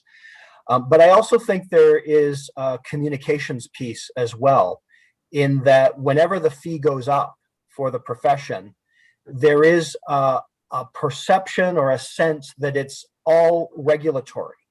And I hope what you took from the slide that Jeff showed you, that a lot, if not all, of the fee increases over the past 3 years have contributed to this issue between the loss provision, what's budgeted and what's actual, from the way in which we've structured the PLP program. And so today, again, as I'll repeat again, it's to present you with this information and for you to know that as staff, senior staff, we are looking at different ways to address this. And it will come back in different forms to exec and to finance committee and to council. Thank you, Dan. David Bishop, I saw your hand. Did you have a question? I did. My question is on the payouts. We didn't see what the average one was, but are most of the payouts negotiated or ordered by the courts against the college? Yeah, most of them are settlements. We do have a few trials here and there, and that would be, and if we lost that trial, that would be a court-ordered payout. But most cases are settled. The claim payments are settlements, yes. And what would be the average settlement per case? Oh, well, the average claim payout is, I'm just trying to remember from the actuary's report, but I believe it's $33,000 is the average. Okay. Thank you. Thank you, everyone. I appreciate your insights and your excellent questions and comments. There is clearly more work to be done, and we will come back to this in the future. I'd like to take another 10-minute break, and when we return, we will discuss the governance working group. So let's return at 11:35, and please remember to turn off your microphone and your video. Thank you. So as people start trickling back in, please remember to turn on your video so that we know you have arrived, and we will start in about 30 seconds.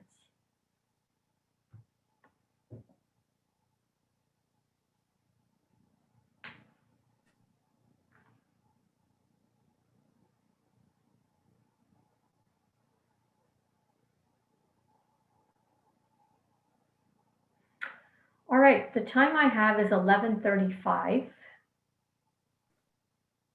Do we have majority on the screen? I think we do. So I'm going to begin. The next agenda item is page 47, the governance working group. The chair, Richard Hunter, will provide you with a background reminder of the process to get to the point of a governance working group, and also the specific area that he wants council to focus on today. There will be a motion at the end, and Richard, please turn it back over to me, and I will facilitate the motion and discussion with you and staff providing support for questions and feedback. Over to you, Richard. Thank you, Dr. Vendetti. I am proud and pleased to present our work to date and provide you with an overview of the process that brought us to this point. This is an exciting time to be immersed in the world of professional regulation as change is all around us, and we are excited and challenged to continue to demonstrate leadership in what we do. The working group experience to date has been very collaborative, and we've had the benefit of a wide range of perspectives, including council dentists, myself, Osama Solomon, Sandy Vendetti, our passionate public members, Brian Smith and Judy Walikowicz, a member at large, Anita Musani, who provides a perspective of a dentist who's not on council, and two incredibly helpful regulatory experts, Chris Hacker from the College of Dental Surgeons of British Columbia, and Maureen Boone, who has significant experience at a number of Ontario health regulators. All of our voices are reflected in what you see before you today. Just briefly going to summarize the origin of the governance working group. In November 2020, the RCDSO Council passed a motion creating a governance working group with details to be determined by the new council.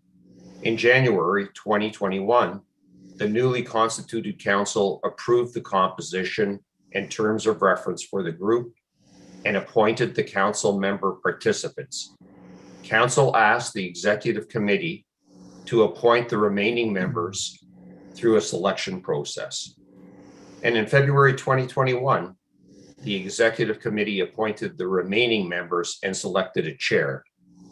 We began our work in March. Today, I'm here to update you on our progress. The details are set out in a briefing note at Appendix F, and I will walk you through the governance guiding principles that we have before Council for decision today, and then touch briefly on our next steps.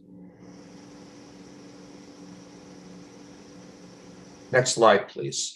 The working group held meetings by video conference on March 30th and on April 27th, 2021, with all members present. We are supported by and thank the following staff members: Dan Faulkner, Dana Simon, Nicholas Cabeno, Kevin Marsh, and Olga Papolis. I can't tell you how valuable each and every one of these members have been to the working group. Their tireless efforts are deeply appreciated by all. At the meetings, the working group was updated by staff about recent changes to the governance landscape made by or imposed upon other regulatory bodies. The working group reviewed information showing that governments in other provinces have demonstrated a willingness to intervene in the oversight of other health regulators and impose sweeping changes where the organization was not adapting proactively to evolving expectations. Having Chris Hacker, a dentist and leader at the CDSBC, on our working group has been invaluable. Having led their group through governance reform, his wealth of knowledge and candid opinions has assisted our working group immensely. In Ontario, the government has recently made similar wholesale, vast and fast changes to regulators in other fields such as teachers, where in the midst of a board election, the government replaced the existing council with a temporary one, while massive governance changes are contemplated.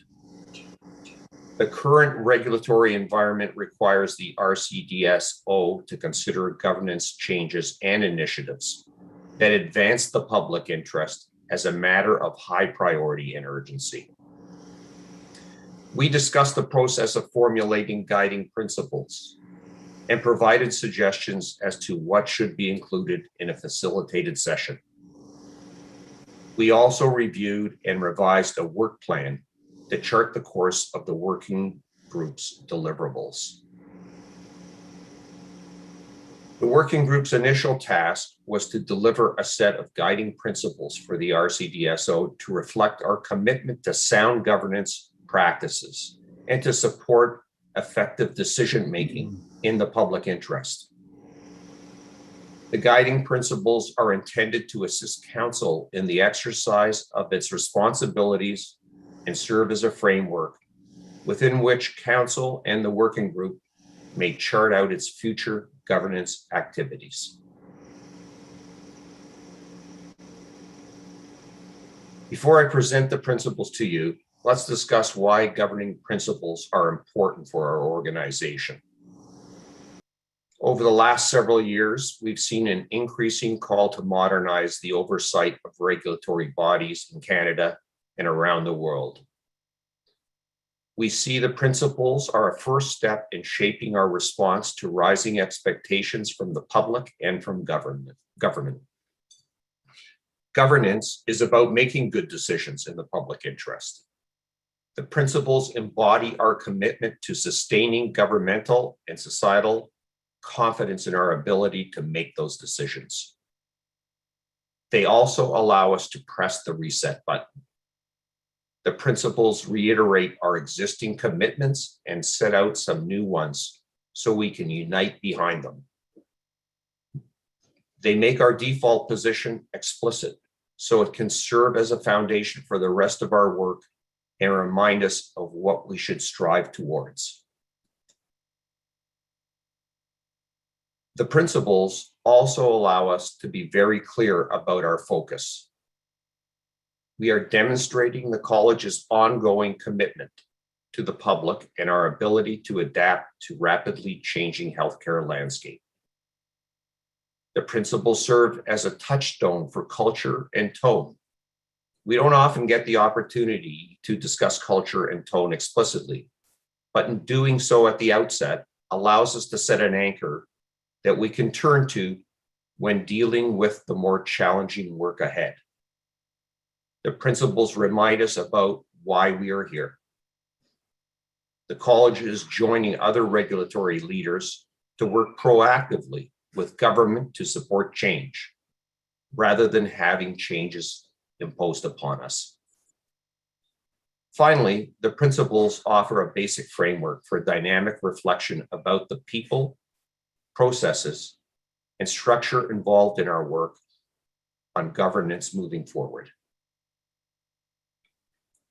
In discussing what is going on in the regulatory world, the working group agreed that the college should set as a matter of priority and urgency, given the considerable changes we are seeing in the landscape and willingness of governments to intervene where regulators are perceived as falling short. In creating the RCDSO's guiding principles, the working group wanted them to be concise, straightforward, aspirational, and unique to the college. Let me just explain to you the process of the working group that we followed to arrive at the document before you. So at our March 30th meeting, the working group began by reviewing and discussing samples of guiding principles from other regulatory bodies. They included the College of Dental Surgeons of British Columbia, College of Nurses of Ontario, College of Pharmacists, and the College of Dental Technologists. The working group noted that the style and breadth of these documents varied greatly between organizations depending on the intended purpose. Michelle, that would be number 2. Thank you. The working group gave feedback to staff as to what they would like to see included in a draft principle and principles. Point 3, at our April 27th meeting, the working group considered the first draft. The working group provided feedback in a facilitated discussion, including a focus on creating an environment in which good decisions are made in the public interest and allows for future development based on our aspirations. Point 4, the second draft was created, incorporating this feedback, and was circulated to the working group for final comments.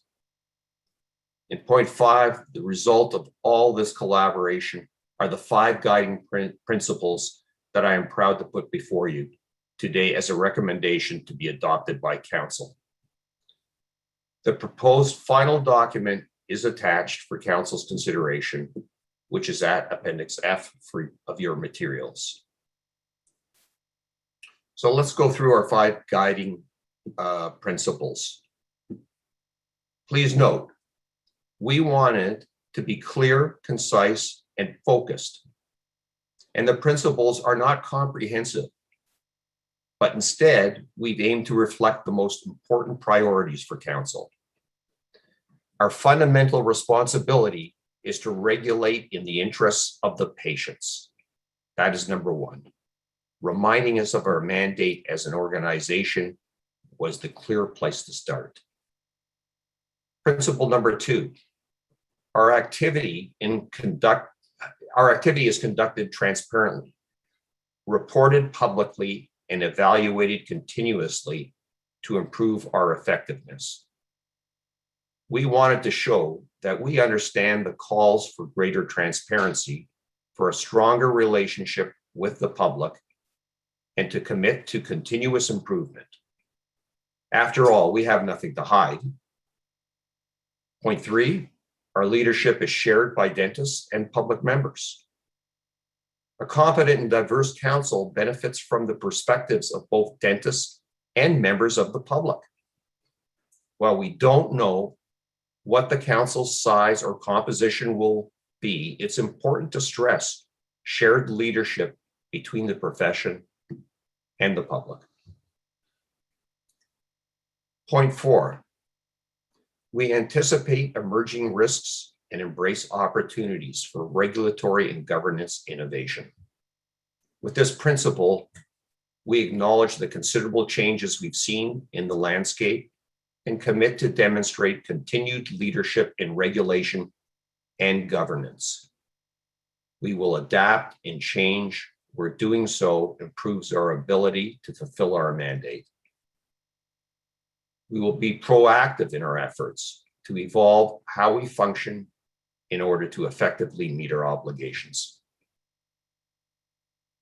Point 5, the guiding principle 5, we seek diversity and inclusion among council, committees, and staff, as well as the perspectives of patients and the public, so that our decisions reflect the needs and lived experiences of the communities we serve.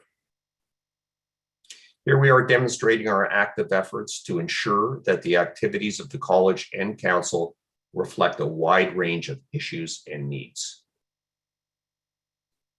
These are more than values.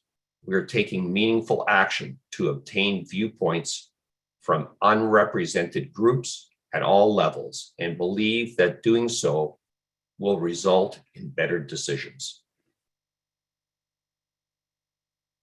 So where do we go from here? Once we have principles approved to anchor us, we will continue on with the governance work as set out in our project plan, which is detailed in the briefing note. There is still much to do. Our intended work will advance the public interest by increasing accountability to the RCDSO stakeholders, including patients, the government, by reviewing and proposing changes to the college's governance model. This work is critical to the successful execution of the college's strategic plan and in light of changing expectations across the sector with regard to public participation in the decisions made by health regulators. Our efforts will prepare the college to respond even more effectively to expectations set out by the Ministry of Health and Long-Term Care by way of the new College Performance Management Framework. The work plan and deliverables are also attached to the briefing note at Appendix F for your materials. By way of summary, the working group will next begin its work on reviewing resource materials and creating a framework for performance evaluation for council and its members as required by the Cpmf. Staff have begun to collect resource material from other regulators that we can review and adapt to reflect what is best for our organization. At the same time, the working group will embark on its analysis and discussion of the current governance model at the RCDSO and look at regulatory trends and best practices in Ontario. Of course, the working group will continue to consult with the executive committee and keep it informed of its progress and provide reports and recommendations to council for consideration. That brings us to a decision for council. Madam Chair, would you please read out the motion you have before you? Thank you very much, Richard. So I will ask that motion. This will be motion number 2 that appeared in your materials. So motion number 2, that council approves the guiding principles for governance set out at Appendix B, which are, number 1, our fundamental responsibility is to regulate in the interest of patients and the public. Number 2, our activity is conducted transparently, reported publicly, and evaluated continuously to improve our effectiveness. Number 3, our leadership is shared by dentists and public members. Number 4, we anticipate emerging risks and embrace opportunities for regulatory and governance innovation. And number 5, we seek diversity and inclusion among council committees and staff, as well as the perspective of patients and the public, so that our decisions reflect the needs and lived experiences of the communities that we serve. So that is the motion before you. May I please have a mover and a second? I move. I move. And who was that? What's your name? I'll second it. Gildo Sorry, Santos. Gildo, okay, thank you. I didn't have it all up on my screen. So Gildo, and who is I'll second? second it. I move. Brian? Okay, we have a mover and a seconder. So I think you have Gildo and Brian Smith. Thank you. Welcome. So just before we start the discussion, I would like to remind you that we are focusing on the guiding principles. I know we will have questions about performance evaluation and other considerations of the working group. But please keep in mind that the group just began to meet, and much more information and recommendations will be coming to this table in September and November. So please focus your questions on areas that you would like more clarification, or any issues you feel were missed or seem incorrect as they relate to the guiding principles. It is too difficult to edit a document that has had so many versions and discussion. Let's consider the bigger picture. That is, are you comfortable that these principles before you will guide the work of this group? So we have a question from Joseph Richards. Go ahead, please. Yes, just a question about the first principle here. And if you can provide some background to understand why the decision was made to separate interests of patients and the public, rather than just simply interests of the public. Because it seemed to me that interests of the public should subsume the patients, and if it doesn't, then there's a problem there. So, yeah. Well, I think that's a good point, but I think the intent was that not all the public are patients, and so we wanted to embrace both patients and people, members of the public that are not patients, and we have to act responsibly, and this is part of the access of care, that we will be acting in their interest, even though they may not be patients. I think that's the best way I could probably explain it to you. And if Dan or Sandy want to add their input, feel free. Dan, I saw you had your hand up. Yeah, I just wanted to add, I think Richard has it right, and I think that Dana could probably comment, but thank you, Joseph, for your question. It was thought to be a really important statement to list both. And I don't remember all of the conversation, but I do remember that there was some debate about whether we should just stick with public. I think the rationale, or at least part of the rationale, was recognizing the fact that a number of positions and decisions that this council will make and has made, they relate to both patients that walk in the office and also to the public in general, in terms of setting out or articulating the standards of the profession and what the public gets from that. So you're right, the public does capture patients, but the decision was to list both so that we never forgot that there are these two groups, and some of the decisions will play differently depending on the whether it's specific patients or the public at large. So thank you. And next question, Jamie, please. Yes, to Dr. Hunter, excellent presentation. To the committee, great work in a short period of time. Thank you very much. My question relates to guiding principle number 2. And I think it was very smart, very wise decision to make this an evergreen document.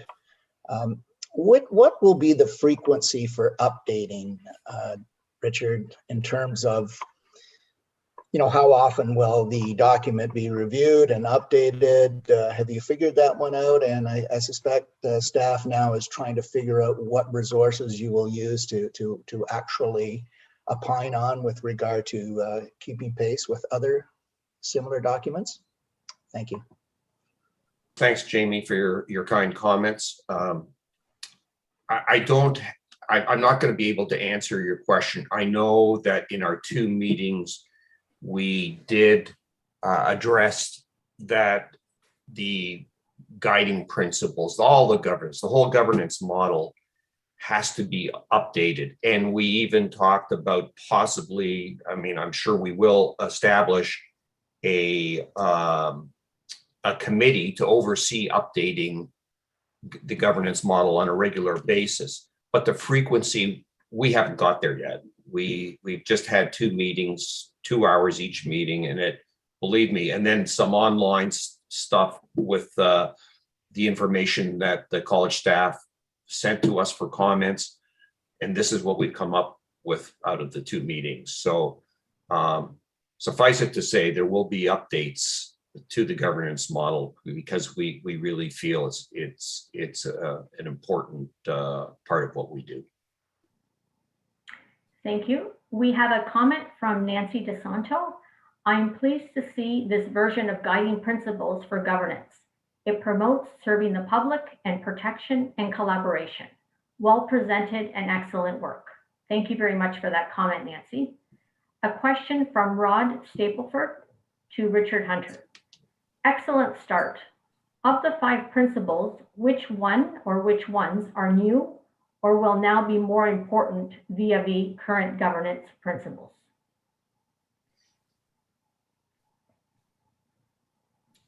Well, which ones are new? We've always had the mandate of protecting the public. I think as stating quite emphatically about the transparency of our organization, although it may not have been new, it certainly is clearer and to the point.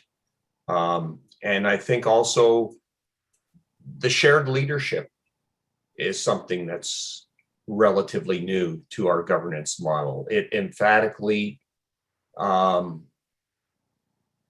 emphasizes that the public members and the professional members share the responsibility of doing the college's work. Rod, was there another part to your question? I'm sorry. I'm on now. So thank you for reading that out. I agree with you, Richard. Number 3 probably has the most delta to what we currently how we review ourselves. So thanks for responding. Yeah, thank you. So thank you for your questions, everyone. If there are no more comments or questions, I will call the vote. We do have the mover and a seconder on the floor. So may I have all in favor for this motion? Okay. Any opposed? Any abstentions? So the motion carries. Oh, Richard is abstaining. As a chair, I should abstain, should I not? Okay. I don't know. Richard is abstaining. It's Alan Bromson. There's no requirement for Richard to abstain just because he presented the program. Oh, okay. So I'm in favor, sorry. Okay, so scratch, there are no abstentions for this. So thank you, the motion carries. Richard, thank you so much to you and the working group. We look forward to future reports and recommendations. Thank you very much. So everyone, you'll be happy to know we are ahead of schedule, so you'll get a little longer lunch. Let's return back here at 1 p.m.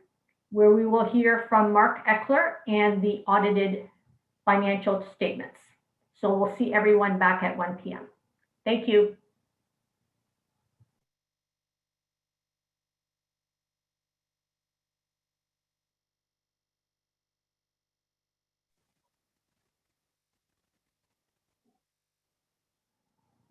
So I have the time of 12:59. We'll resume in about 30 seconds.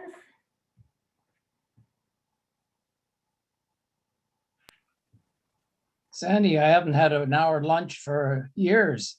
I didn't know what to do. I didn't know what to do with myself.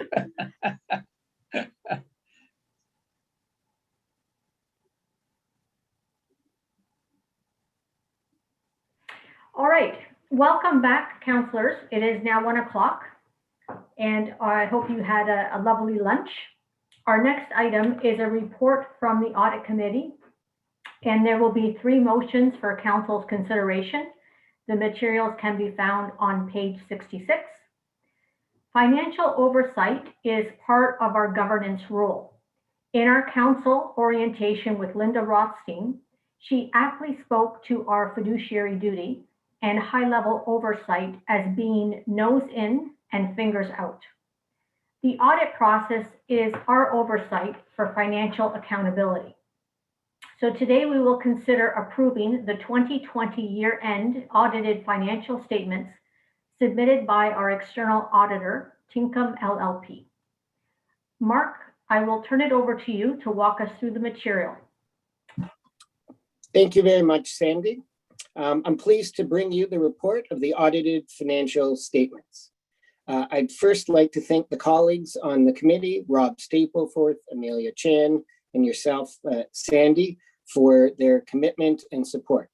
I'd further like to extend our gratitude to the entire college employees with their support, specifically on this committee, to Jeff, Kelly, and Sharon for fulfilling everything that we need to do. A primary focus of the audit committee is the external audit of the college and in reviewing the audited financial statements to ensure that they are reasonable and can be recommended to council.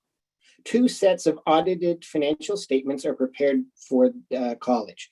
The RCDSO financial statements in Appendix B and the financial statements of the RCDSO's pension fund found in Appendix C. Motions for the approval of each set of financial statements are included. Detailed financial commentary has been provided in Appendix A, which provides context for the numbers in the audited statements.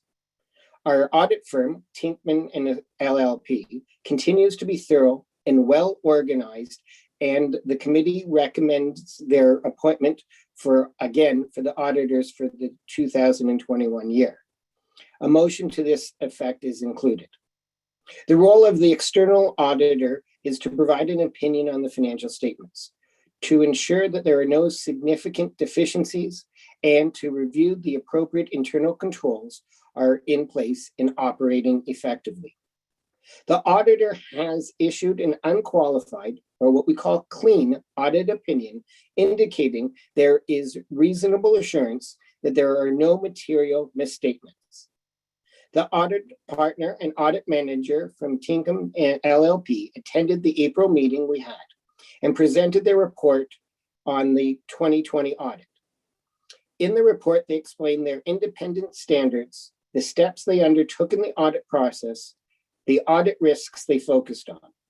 The committee has also had an opportunity to meet with the audit partner and the audit manager from Tinkham independently and in camera without staff, and no issues of concern were identified.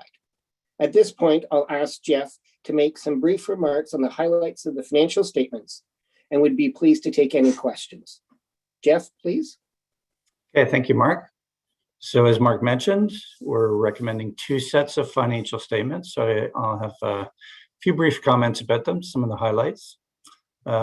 This year, as Mark mentioned, we did include a commentary that's new this year in Appendix A, or page 69 in your package, to provide additional detail on the numbers in the financial statements and the variances from last year. I'm not going to go through the full report, but I will have a few highlight comments.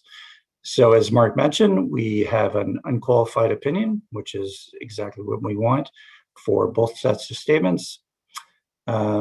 On page 83 and 84 of your package, you'll find the statement of financial position and statement of operations, which are really the heart of the financial statements, and taken together, these inform on the financial state of the college. So generally, we are a very healthy financial organization. We have a good financial position. We almost achieved our 2020 balanced budget with only had a $47,000 deficit, so essentially balanced. We have no cash flow issues, and we'll be able to start funding an operating reserve in May. That will come later in the meeting. We'll make that recommendation. There are several positive indicators on the financial statements, including an increase in the pension assets for the college. We're always trying to identify risks and plan for them appropriately. And we're starting to prepare more and more long-term planning, which will serve us well. And we'll bring that to FPA so they're well informed and can comment on that planning. So the pandemic impacted pretty much every facet of our business, from strategic projects to safety initiatives, to technology concerns, to staff issues. So we had to pivot on some priorities, but we have learned how to work effectively while being remote. Even the audit this year was 100% virtual. So the pandemic did lead to an increase in some expenses, such as technology, making sure all staff were equipped to work remotely, and facility costs to make sure the building was clean and updated and safe. But we also had some significant savings. We saved almost $470,000 by holding virtual meetings in 2020. They've worked well, and we anticipate we will continue this practice, with in-person meetings being the exception. So I don't want to repeat too much of the report, so I'll stop there for the college financial statements, but would like to comment on the second set of financial statements as well, which are the audited financial statements for the pension fund. So the requirement for the pension fund statements is really based on reporting regulations of the Pension Benefits Act, and they're reported to FSRA, which is the Financial Services Regulatory Authority of Ontario. So it's really to meet their requirements, and that's reflected in the auditor's report. And under this basis, the actuarial liabilities of the plan are excluded. So these financial statements are not an indication of the adequacy of the plan to meet its obligations, and really should not be used for any purpose of evaluating the plan. They're solely to satisfy our regulatory obligations. As Mark mentioned, there's also a motion to appoint the auditors, and that was well covered in his report. So that concludes my report. So thank you, Mark and Jeff. We are now moving to motion number 3. It will appear on your screen shortly. And motion reads that Council approves the December 31st, 2020 RCDSO audited financial statements as presented, and that the President be asked to sign an official copy on behalf of Council. May I have a mover for that motion? I can do that as well. Thank you. Okay, Gildo, I see you now. Move second. And Graham is seconded. So thank you. The motion is before you, and open the floor up to questions.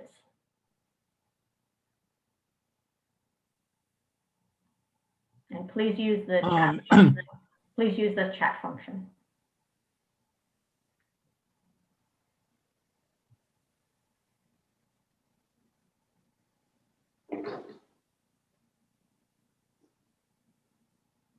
Gildo, did you have a question? No, I'm fine. Okay. I think David Bishop does. Oh, David. Yes. Yeah, I don't know what went on there. Is the benefit or is it defined benefit the pension plan the college runs, and how long does a person have to work before it's vested? So we do have a defined benefit plan that was closed in 2007, but we still have some staff eligible for that. All other staff are in a defined contribution plan, and that vests immediately. There's no waiting period. If a person leaves before a certain time, do they take then their contributions with them? Is that how it works with the contribution plan? Yeah, they would take their contribution, and the college matches their contribution, so they would take the full balance when they leave the college. Yeah. Okay, I do not see any other questions or comments, so I will now call the vote. All in favor of motion number 3? Okay, any opposed? Any abstentions? Mark is abstaining. I just because of the potential conflict being chair. If not, I would support it entirely. Okay, we will record you as abstaining then. Well, again, there's no reason why a chair of a Nope. committee presenting a report needs to abstain on. Then, thank you, Alan. I'm in.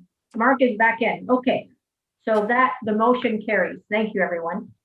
Moving on to motion number 4, and that will also appear on your screen shortly. Motion 4, that council approves the December 31st, 2020 audited fund financial statements of the RCDSO pension fund as presented, and that the president be asked to sign an official copy on behalf of council. May I please have a mover?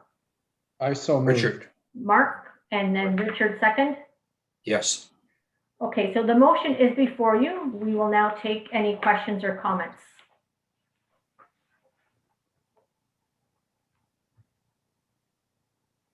Okay, seeing none,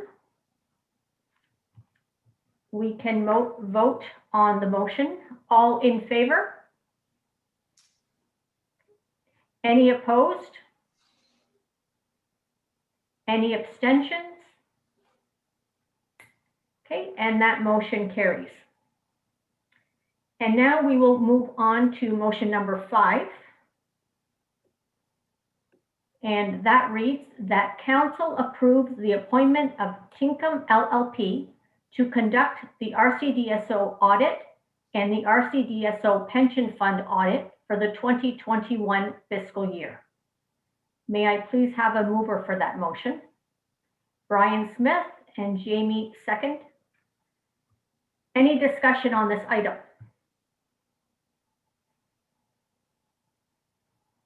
Okay, seeing none, I will call the vote. All in favor? Any opposed? Any abstentions? The motion carries. Thank you, everyone. So the second financial issue is a report from the Finance, Property, and Administration Committee, and it begins on page 111. This topic specifically relates to our financial reserve policy and the reallocation of funds to our restricted reserves for prescribed purposes.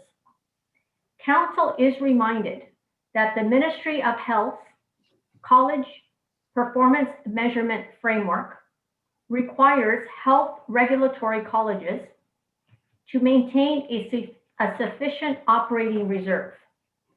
Today is another step in supporting the movement towards that goal. Ben, would you please walk council through this agenda item and then return the discussion back to me for the motion? Thank you. Thank you, Madam Chair. It is my pleasure to bring to you this report of the Finance, Property, and Administration Committee. Our briefing notes are available in appendices H and I. I would like to thank the other committee members, Peter Deline, Sandy Van Dee, and Jamie Colliver, for their commitment and contributions. I would also like to thank Jeffrey Goldberg, Kelly Tripp, Sharon Reinhart, and the rest of the finance staff for their hard work. Regarding reserves, FPA is recommending some movement in our financial reserves. The financial reserves policy was approved by council in November, which stipulated that the college will have 2 ongoing reserves, the PLP reserve and an operating reserve. FBA is recommending the college create an operating reserve, which is good governance and is a requirement of the Ministry of Health and Long-Term Care, reported through the College Performance Measurement Framework. The operating fund will be funded by the remaining balance in the CRM reserve, which will be closed, and from unrestricted resources. In total, there are 3 motions for council's consideration. Jeff will run through a short slide deck, and then we can answer any questions and table the motions. Jeff? Thank you, Ben. Yeah, we just have a few slides to go through this. So first off, as been mentioned, and council members may recall, in November, this is a recap of the policy that was approved, that we've included as appendices to the BN. And I've highlighted two items here. So that the policy stipulates two ongoing reserves, the operating reserve and a PLP reserve. And the creation and funding of reserves must be approved by council. We can go to the next slide. Yeah, thank you. So just a little bit about restricted versus unrestricted resources. And sometimes these are confusing. So restricted funds are resources that can only be used for specific purposes as approved by council. Whereas unrestricted fund is the opposite. There's no restriction and can be used for any purpose the organization sees fit. So we've pulled out from the financial statements, the little chart at the bottom as at March 31st, the balances. So that the title fund balances is a bit confusing. Sometimes that's mistaken for dollars in a bank account, or it could be, it's not the best term. So what these funds represent is the residual interest in assets after you deduct your liabilities. So it really represents accumulated surpluses over the college's life. So the other thing I think is worth mentioning, so you'll see unrestricted resources at 25.9 million. That's at a point in time, so that's at the end of Q1. And it's because we received all our membership dues. So revenues less expenses flows through this fund. So that is not where it will end up at year end. Each month from now on, this will be reduced as expenses will exceed revenues, and we'll probably end the year at anywhere from 2 to 3 million. The balance at December 31st, 2020 was 3.2 million. So it's important to keep that in mind, that we don't have 25 million to distribute for the operating reserve. So the current reserves we have, restricted reserves, are the CRM and the PLP. So the CRM reserve was created in 2017 to replace outdated systems more than 20 years old. And as a result, that led to major security risks for the college. The PLP reserve has been in existence for many years. It was built up to the current balance over several years. And that one of the main purposes that we use that for is to fund material claims too large for the operating budget to accommodate. And a good example would be a class actions settlement. So those are the two current ones. If we move to the next slide, we see the two that we propose. So an operating reserve and the PLP reserve. So the operating reserve has been mentioned, that's required by Cpmf. It's also is a part of good governance to prepare for unforeseen events. Our target of that is 25% of our expenses from the audited financial statements. And based on 2020, that equals 6.1 million is our target. The PLP reserve, we definitely want to maintain. We will apply our class action settlements against the PLP reserve. And then we'll, after those expenditures are processed, we'll assess whether the remaining balance is adequate or we need to take a look at it. So how do we get to the current state, to the proposed state? So there's 3 steps we need to do. Formally create an operating reserve, and only council can do that. So we have a motion to that effect. The CRM reserve was set up to replace our contact and case management system, and that has been done. So it has replaced the old technology, and this reserve can now be closed. There is a remaining balance of 521,000, and we would like to reallocate that to the operating reserve. So to provide some seed money for the reserve. Third, we would like to access our unrestricted resources and move $1 million to the operating reserve. We think that is okay within the current balance. And this will allow us to fund 25% of our operating reserve target at the end of May. So fully funding was expected to take a number of years, and we totally, we're prepared for that. But I think 25% is a meaningful amount for our first year. And then you see the motions before you, and those are my comments. Thank you, Jeff, and thank you, Ben. We will start with motion number 6, that council approve the creation of an operating reserve as at May 31st, 2021. May I please have a mover for that motion? I can move David that. Bishop. Richard, second. Richard, second. Any discussion on that item? Okay, seeing none, I will call the vote. All in favor? Any opposed? Any abstentions? That motion is carried. Moving on to motion number 7, that council approve the reallocation of the remaining balance in the CRM reserve to the operating reserve in the amount of $521,121 and close the CRM reserve effective May 31, 2021. May I please have a mover for that motion? Mark Eckler and Jamie Colliver. Any discussion on this motion? Okay, seeing none, I will call the vote. All in favor? Any opposed? Any abstentions? Okay, and the motion carries. Thank you very much.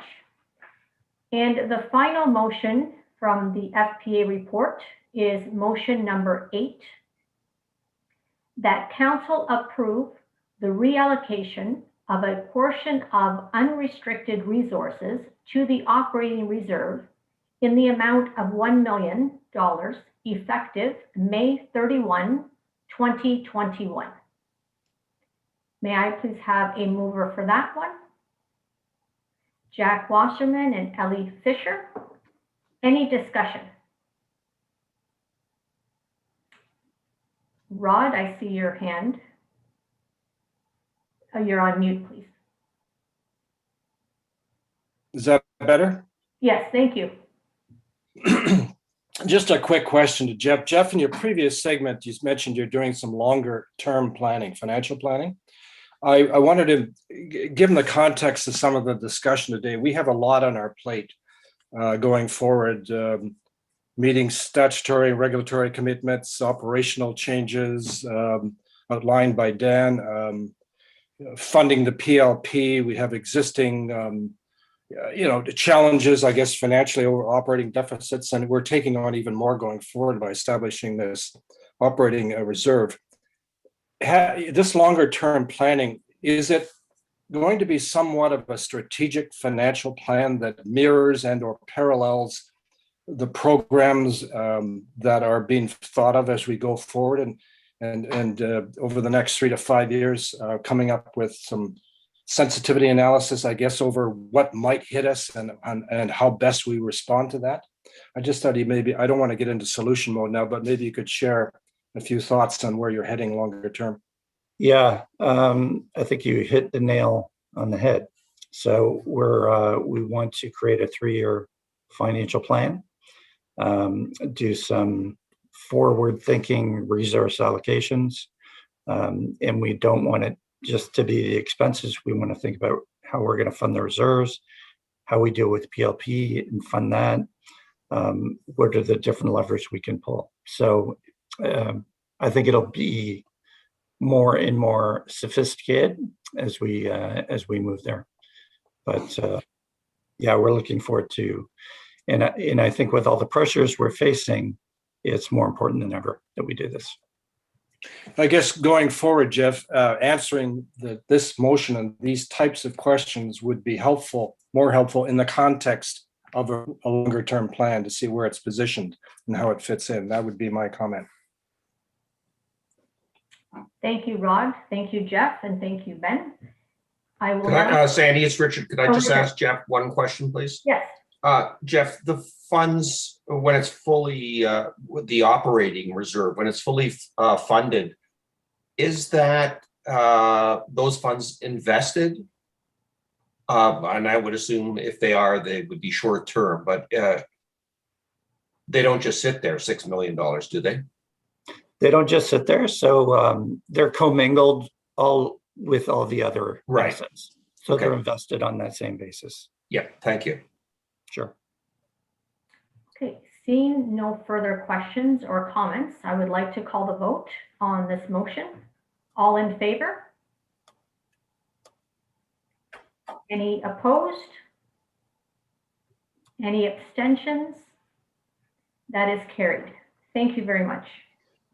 Moving on to the last topic from the Finance, Property, and Administration Committee on early results from the fee review, and that starts on page 119 of your materials. In November, Council passed a motion to complete a fee review, which would focus on the annual general fee and others. Council was clear that any changes should not affect the college's ability to execute its statutory responsibilities. Much work has begun on the review, and today you will be asked to consider a recommendation related to the coming renewal period. As both the Executive Committee and Finance, Property, and Administration Committee have discussed with staff, fees are something that we must regularly review. It's important to remind Council that the fees cannot be reduced without an impact. Fees are tied to program costs, for example, staff and committee costs, and costs are tied to program structure and decisions. For example, how we do the work, what are the value-added components of the work. Staff is reviewing many aspects of our program and not just fees. And that is why Council will receive more information at future meetings. In that spirit, I will turn it over to Ben and Jeff to walk us through the briefing material, the work to date, and the recommendation. At the conclusion, I will be pleased to lead Council through the motion and the discussion. Over to you, Ben. Thank you, Madam Chair. The Finance, Property, and Administration Committee discussed the fees review at 2 separate meetings. A significant amount of analysis has gone into the review, but there is more work to be done. We do have one motion to be considered by Council, and Jeff will run through a short slide deck and we can answer any questions and table the motion. Over to you, Jeff.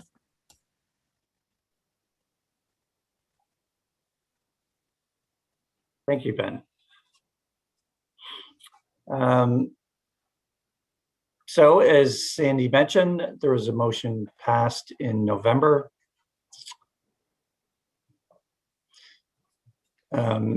which essentially directed Dan to review the bylaws for fees and member stipends. So we've been working away on that and had lots of discussion. So for the fee review, some of the things we've been doing to start the project, we worked on developing guiding principles that would help shape and focus our work on fees. And those are listed on the next slide. We'll get to those shortly. We did do some benchmarking. We researched and talked to other dental regulators. We did our best to compare fees across the board. However, every jurisdiction seems to operate differently. I think it did help give us a sense of reasonability of our current fees based on the size of our membership. We looked back through college records to find motions, presentations, memos, and other materials. And we did find a lot that was very helpful to us.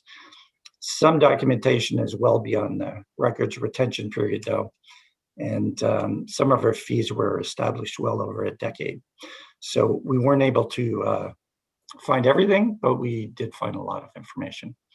And we also met with internal departments leads that have historical and clinical knowledge about the program that fees are tied to. So we certainly learned a lot about the program. And Dan Kelly Tripp, our controller, and I held biweekly meetings for about 3 months to sift through the information and discuss different aspects of the project. So moving to the guiding principles, and these are in the briefing notes, so I won't spend too much here, but we did want to develop a fair fee model for members based on evidence. That includes justification for cost recovery programs, benchmarking, reviewing historical documents, those sorts of things. Consolidation was another one, whether we can consolidate some of our payment cycles, because we have, I think we have 4 right now, or whether we can consolidate some of our fees. So we're assessing those sorts of things. Simplification and cleaning up the approach to the fees in our bylaw, because the fees bylaw is 14 pages and it's hard to navigate and somewhat hard to understand sometimes. And transparency. So enhance visibility for our members of what they're getting with their payment and what the fee structure is in a more simple way to understand. So for analysis, 4 models were developed and presented to, they're brought to both executive and FPA for comments. And there was a thorough analysis into each of the models and pros and cons and financial impact. All that information was put together. There's like 100 different models you could prepare. So I think those were more samples for things we could do.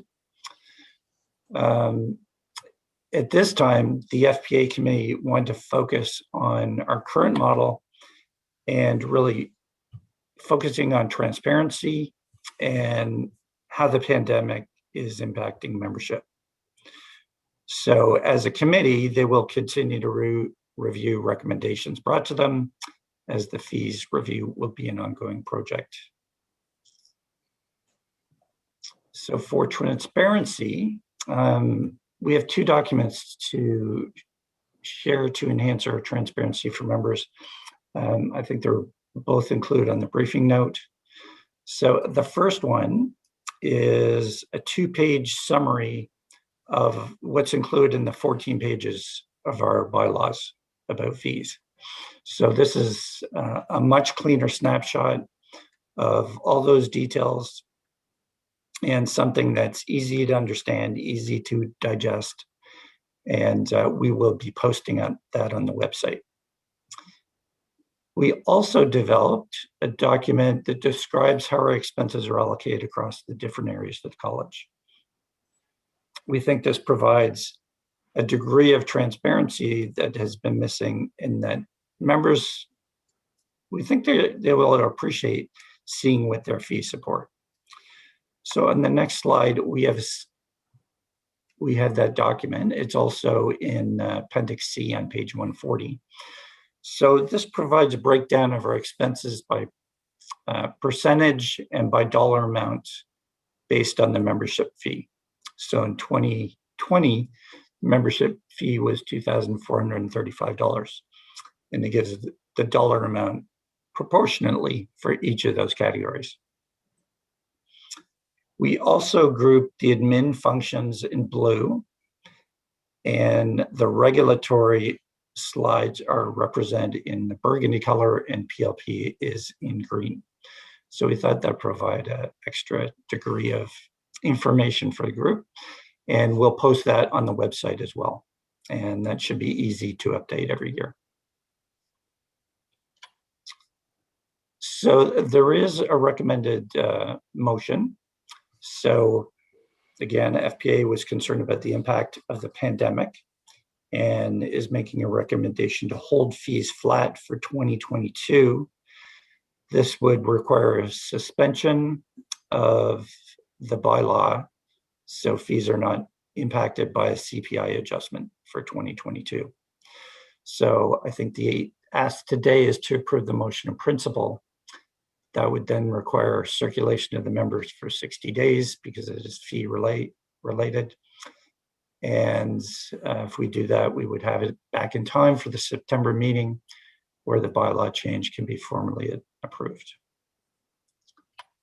On the next slide. So won't go through this in detail, but staff will assess ways to simplify and clean up the bylaws. We have some thoughts on this. There's a few ideas listed on the slide, but we'll be doing more assessment on this and bringing this back to FPA for discussion. And the next one, next slide. We also intend to look at timing, and we'll do further analysis on possible options in that respect as well. So there's still several things to do. On the next page, on the summary, a lot of work has been done. I don't want to discount that. There's been quite a bit of work done, but we do want to provide a more complete product to bring to council. So the current focus is on postponing the CPI increase for 2022 in enhancing transparency. On the next slide, so the work continues. There's still much to do to complete the fee reviews, such as looking at cost recovery for monitoring fees, looking at a per diem recommendation. And I don't think this is a complete list. There's many aspects to this, and recommendations will be developed for discussion at FPA. And for next steps, we have those two really good documents to post on our website. Then we've detailed the steps necessary to make a fees bylaw change, which was described earlier. And we'll continue to work with FPA on recommendations in bringing a full product to council. So those are my comments, Andy. So thank you, Ben, and thank you, Jeff.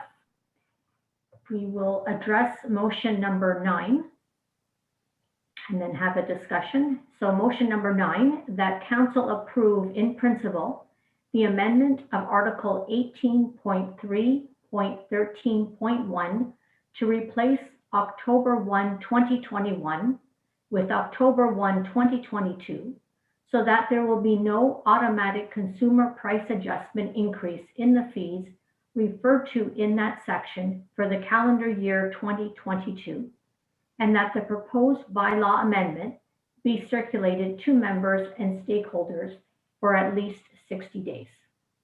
May I please have a mover for that motion? I move. Okay, Ram, and a seconder, please. Mark Eckler. And now the floor is open for any questions or comments. Please use the chat box, as I may not be able to see you all on my screen.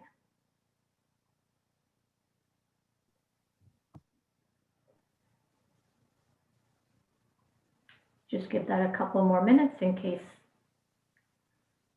there is a lag.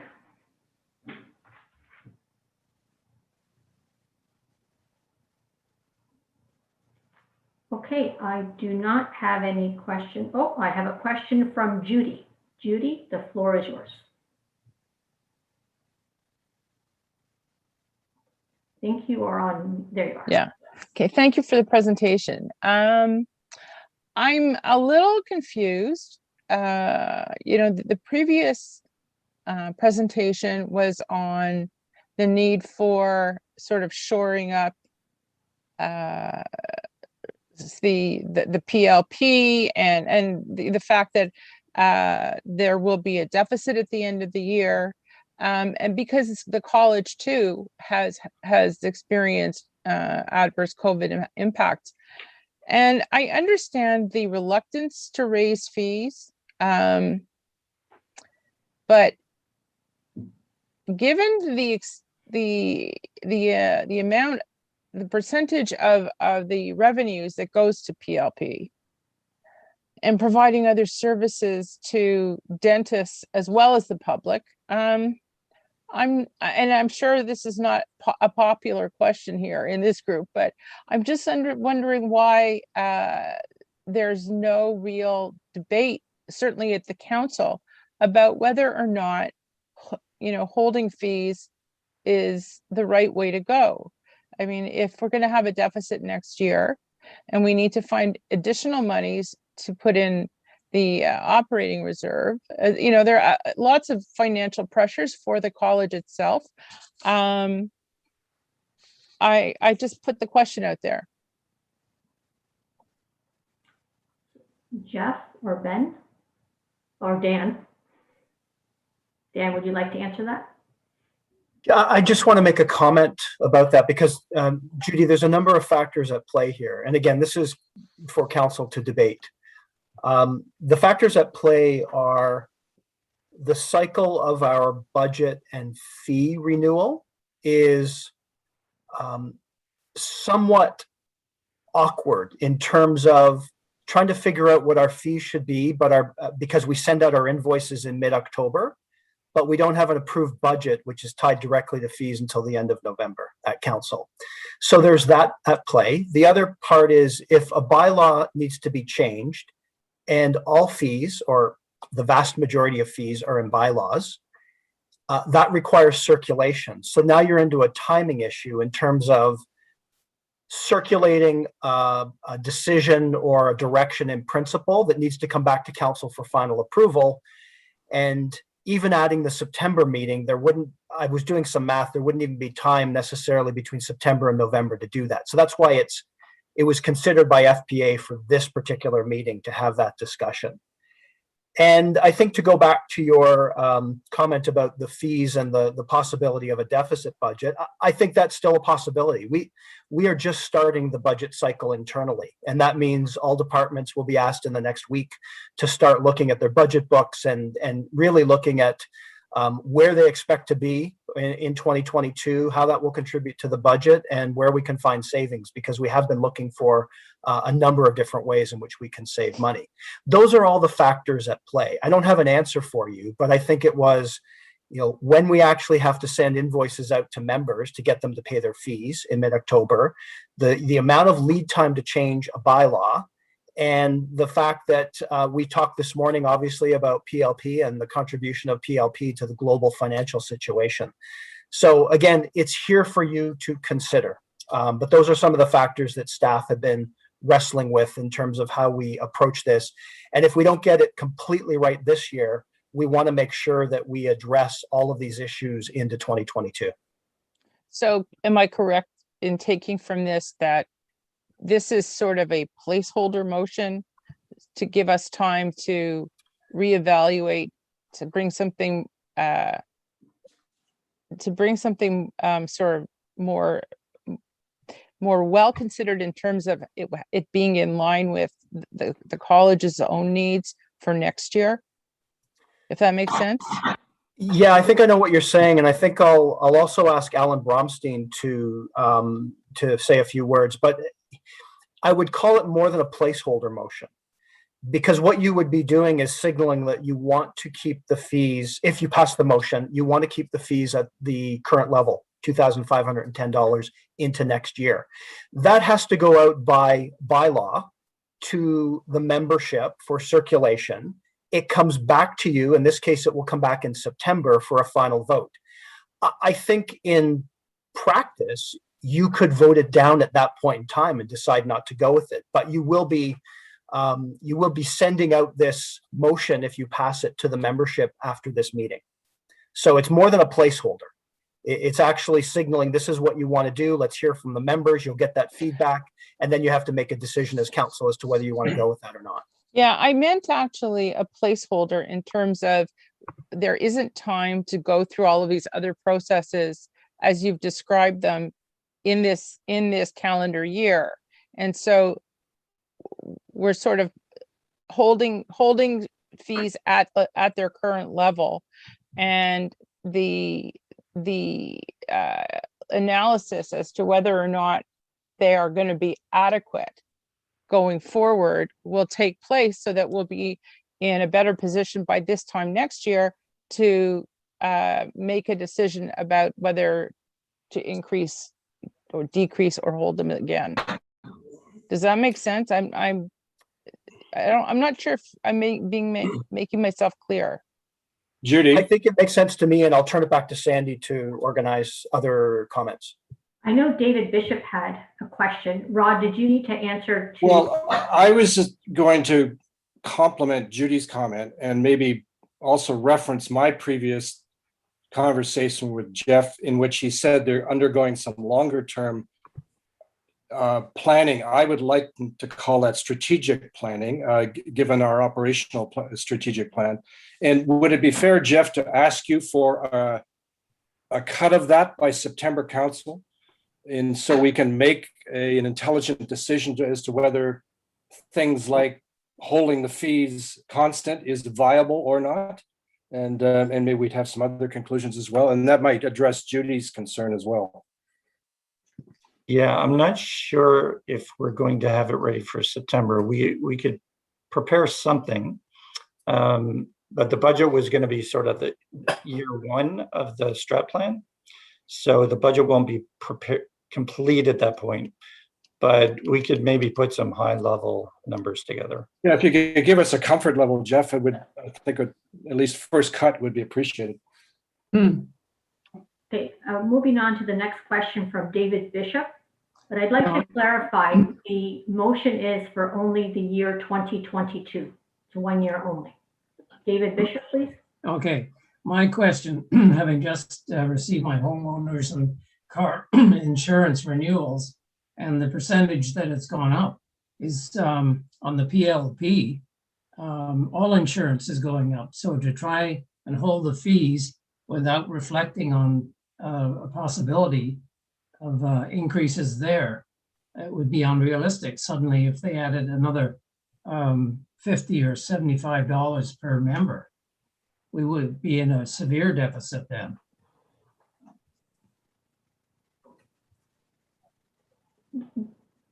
Jeff, do you have any comment on that, or Dan, or is it we'll just take it as a comment?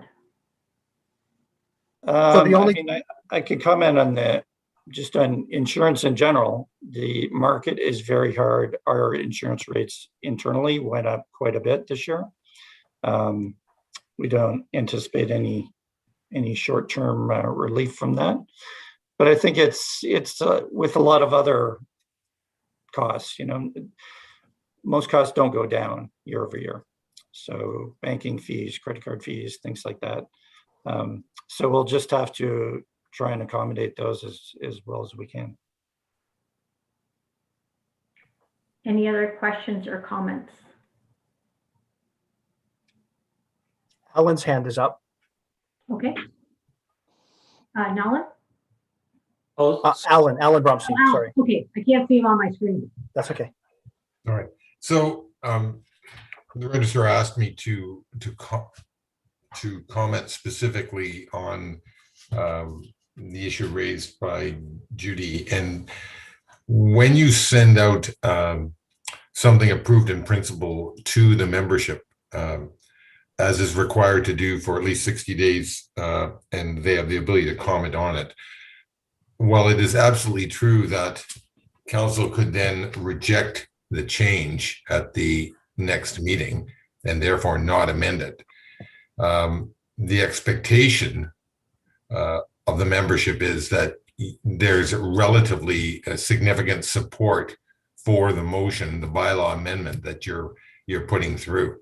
And I think you have to realize that when you send it out, you're likely, if you're asking for a fee increase, you'll get lots of response. If you're asking for a reduction, you may get very little response to it. But then if you change your view in September, there could be individuals who felt that they would have commented, but for the fact that they anticipated that this was going through. So if this is something that is really controversial, and I'm not saying it is, but if it's something that it is controversial at the end of the day, and maybe you'll know by the number of people who support it or don't, then I think that's something that you're going to have to take into account when you communicate to the stakeholders. Judy, Could I just respond to that? I think that first of all, I think there's a misunderstanding in terms of what I meant by placeholder. I meant that in a sense, we're not making a decision this year in terms of what our needs will be moving forward. We're gonna stay the course, partly in consideration of the effect that the pandemic has had on the dentist community. But from a regulatory point of view, from our point of view, I think that greater consideration needs to be given to an increase, and that I think, I mean, it's pretty clear based on the other presentations today that the college has financial need that is greater than what is being met right now. And so, as David said, I mean, insurance goes up. It just does. And I mean, as a lawyer, like for me, the fact that this annual amount includes insurance is quite remarkable. And I'm not sure that I would really support putting basically putting a hold on any kind of increase when there are such increasing needs within the college. And I think all I'm saying is, if there is not significant support, because bylaws, I believe, have to be approved by a 2/3 majority. If there's not significant support, then one has to consider whether it is a good thing to pass this motion, because it does, I think, provide the wrong, or potentially the wrong message to the members. That's all I'm saying. I agree. I should make one other comment, and I don't want to go too deep into this, but the way PLP is structured, assuming you were to maintain what you now have, you really can't effectively have a $75 increase per member, because the college undertakes currently the first $10 million of risk, a level that has not been reached, correct me if I'm wrong, Jeff, ever. So it isn't like car insurance where you get a new policy. And someone asked earlier what the saving was when we went from 10 million to 15 million, and the saving was $100,000 in total for that $5 million of extra potential liability. So if it helps you, I don't think you're going to have that big number, but you do have issues that were raised this morning in terms of the loss provisions for PLP. So not the insurance company, but the loss provision, which is that's what I'm referring to. And as I said, I think that as a council, we should be addressing that now, and unless what the committee who's putting this forward is recommending is that we do this year, stay the course because of the COVID impacts. That I can understand. But I mean, I think in terms of a future direction, I think we have to be perhaps a little more aggressive in protecting the college's interest as a regulator. Judy, Dan has a comment to your question, but what you just said is exact. The motion is just for 2020 because of the pandemic. I just want to be clear on the motion. Dan? Yes, and I'll be quick. Thank you. If council did nothing, then the fee would go up by consumer price index in October, which, depending on where it lands at the end of June, could be 2%, 3%, 4%. It depends on what the number is. So you're talking anywhere from 25 to, or sorry, 50 to 100 or so dollar increase. That's if you did nothing. The comment I wanted to make though, Judy, is regardless of what you do today in terms of this motion, those big discussions must happen and will happen. And so they'll happen starting in September, and they'll go into next year as we look into longer term, as we look into some different ways in which we structure the PLP financial piece. But they will absolutely happen no matter how you land on the motion today. Okay, well, I mean, that's just so we're I guess all on the same page. I just don't want to be having the same type of conversation next year. I think that we have to have a plan, like a more focused plan by next year. And if that's the case, then I could support the motion. Judy. Yeah. And Sandy, it's Rod. Okay. I think my discussion with Jeff indicated that he is coming forward with a financial long-term plan. There was some discussion as to when. I suggested September, but I would propose that discussion be incorporated into that plan and be part and parcel of the financial viability of the college going forward. Jeff, correct me if I'm wrong. I agree. The timing still needs to be determined when that's possible. And I can't promise a date at this point. We have 3 other individuals that have questions. Harinder, please. You're on mute, Harinder. Or you're good? Move on. Nalan? Yeah, sorry, can you hear me? Yes. Yeah, so, I guess we're talking about short-term and long-term planning, short-term planning. This $75, the holding of the fees and not increasing the $75, that's something short-term. And just to present the other side of the coin, there has been some savings short-term because of COVID. For instance, the savings from not having in-person meetings. My math says that's about $45 a member. And the number of claims this year with PLP in 2020 went down because, a lot of offices were closed for 3 months. So there is some saving short-term, a one-time blip because of COVID there. So we should take that into account. Thank you for your comments. Mark Eckler? Yeah, just to echo, first of all, I am fully in support of this motion for short-term, for holding the fees static. And to echo what Nalan said, is that dental offices were closed for 3.5 months.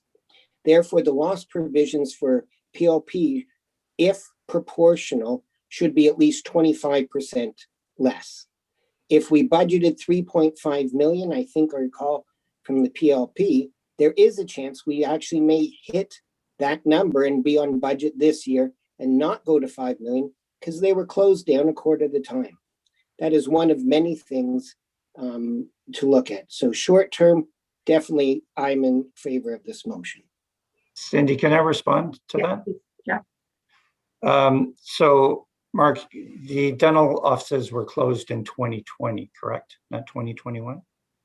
Correct. Right. So the 2020 number was $6 million. That was part of the audit statements. So it didn't actually go down, it went up, the loss provision. And do we have any indication of what it's going to be like for this year? We'll have better information at the end of Q2, but we've paid out a lot of dollars this year already, more than usual. Well, I stand corrected in error. My apologies. Regardless, I am in favor of a 1-year freeze. And Jeff, do we have any data on the number of claims in 2020? Is Alan still on the call? I think we're moving beyond what the motion is. So can we please focus on the motion, please? The motion is as read to remove the CPI just for the year 2020. So if you have any further questions on that, we will entertain questions. Otherwise, I will call the vote. You mean 2021? Or 2021. See, now you're making me all confused. Seeing no further questions or comments, I will call the vote. All in favor? Any opposed? Any abstentions? So that motion has been carried. Thank you so much, everyone. The last item is just the items that are for information only. So again, we are not here to discuss them. They are to let you know of what is happening. For example, Brian Smith's appointment has been extended. Congratulations, Brian. And other items that may come when a more specific discussion or decision is required, such as the COVID document. So we have a few minutes now before we go in camera with our legal counsel. I'm going to ask if anyone has a question regarding the information items only. If we do not get to your question, you may also contact the registrar at any time for more information following this meeting. So are there any questions on the information items? And again, please use the chat function if you have a question or a comment.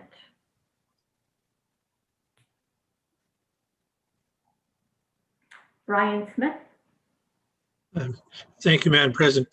Just like to express my appreciation for the assistance and participation everybody has given me over the past couple of years, and I look forward to working with everybody over the next 3 years. As we heard many times today, we've got a lot of challenges, but I think we have exceptional leadership.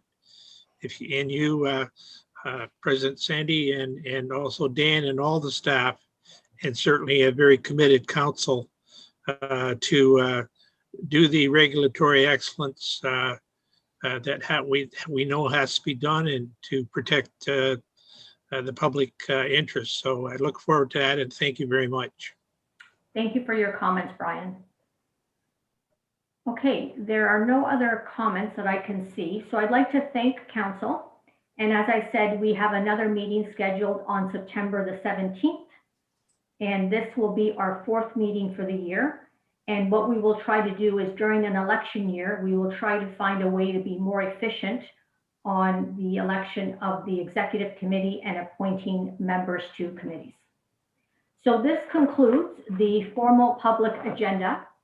I want to express my full appreciation to all of you today. We had some good discussion with differing viewpoints, and we landed on council decisions that we all support as we leave this virtual room. Thank you to Dan, the senior leadership team, and all the staff that worked tirelessly behind the scenes to make this run smoothly. I truly appreciate all the support. So we will now move in camera. I will need a mover to go in camera and a seconder. So Gildo and Vivian.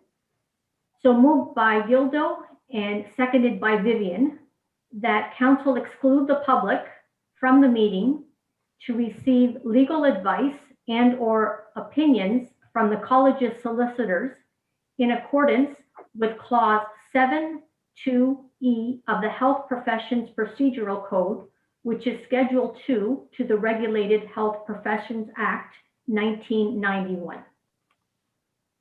May I have a mover, or I have the mover, and any discussion on this? All in favor? Moving in camera. Any opposed? Any abstentions? Carried. And so council members, please we have Megan coming at 2:30. Dan, I don't know if we can have her earlier or if we should just take a break until. Let's take a short break and we'll check to see if she's available to come a little bit earlier. Okay, so what time should we be back? 2:10? Yeah, or 2:15. I'm not sure what her schedule's like. Okay. Let's say 2:15. We'll come back at 2:15. And to all staff, I want to thank you for your dedication in carrying out our regulatory responsibilities every single day. Please sign off at this time. I also want to thank everyone who has participated in the RCDSO's council meeting through our live stream. We wish you all a great day.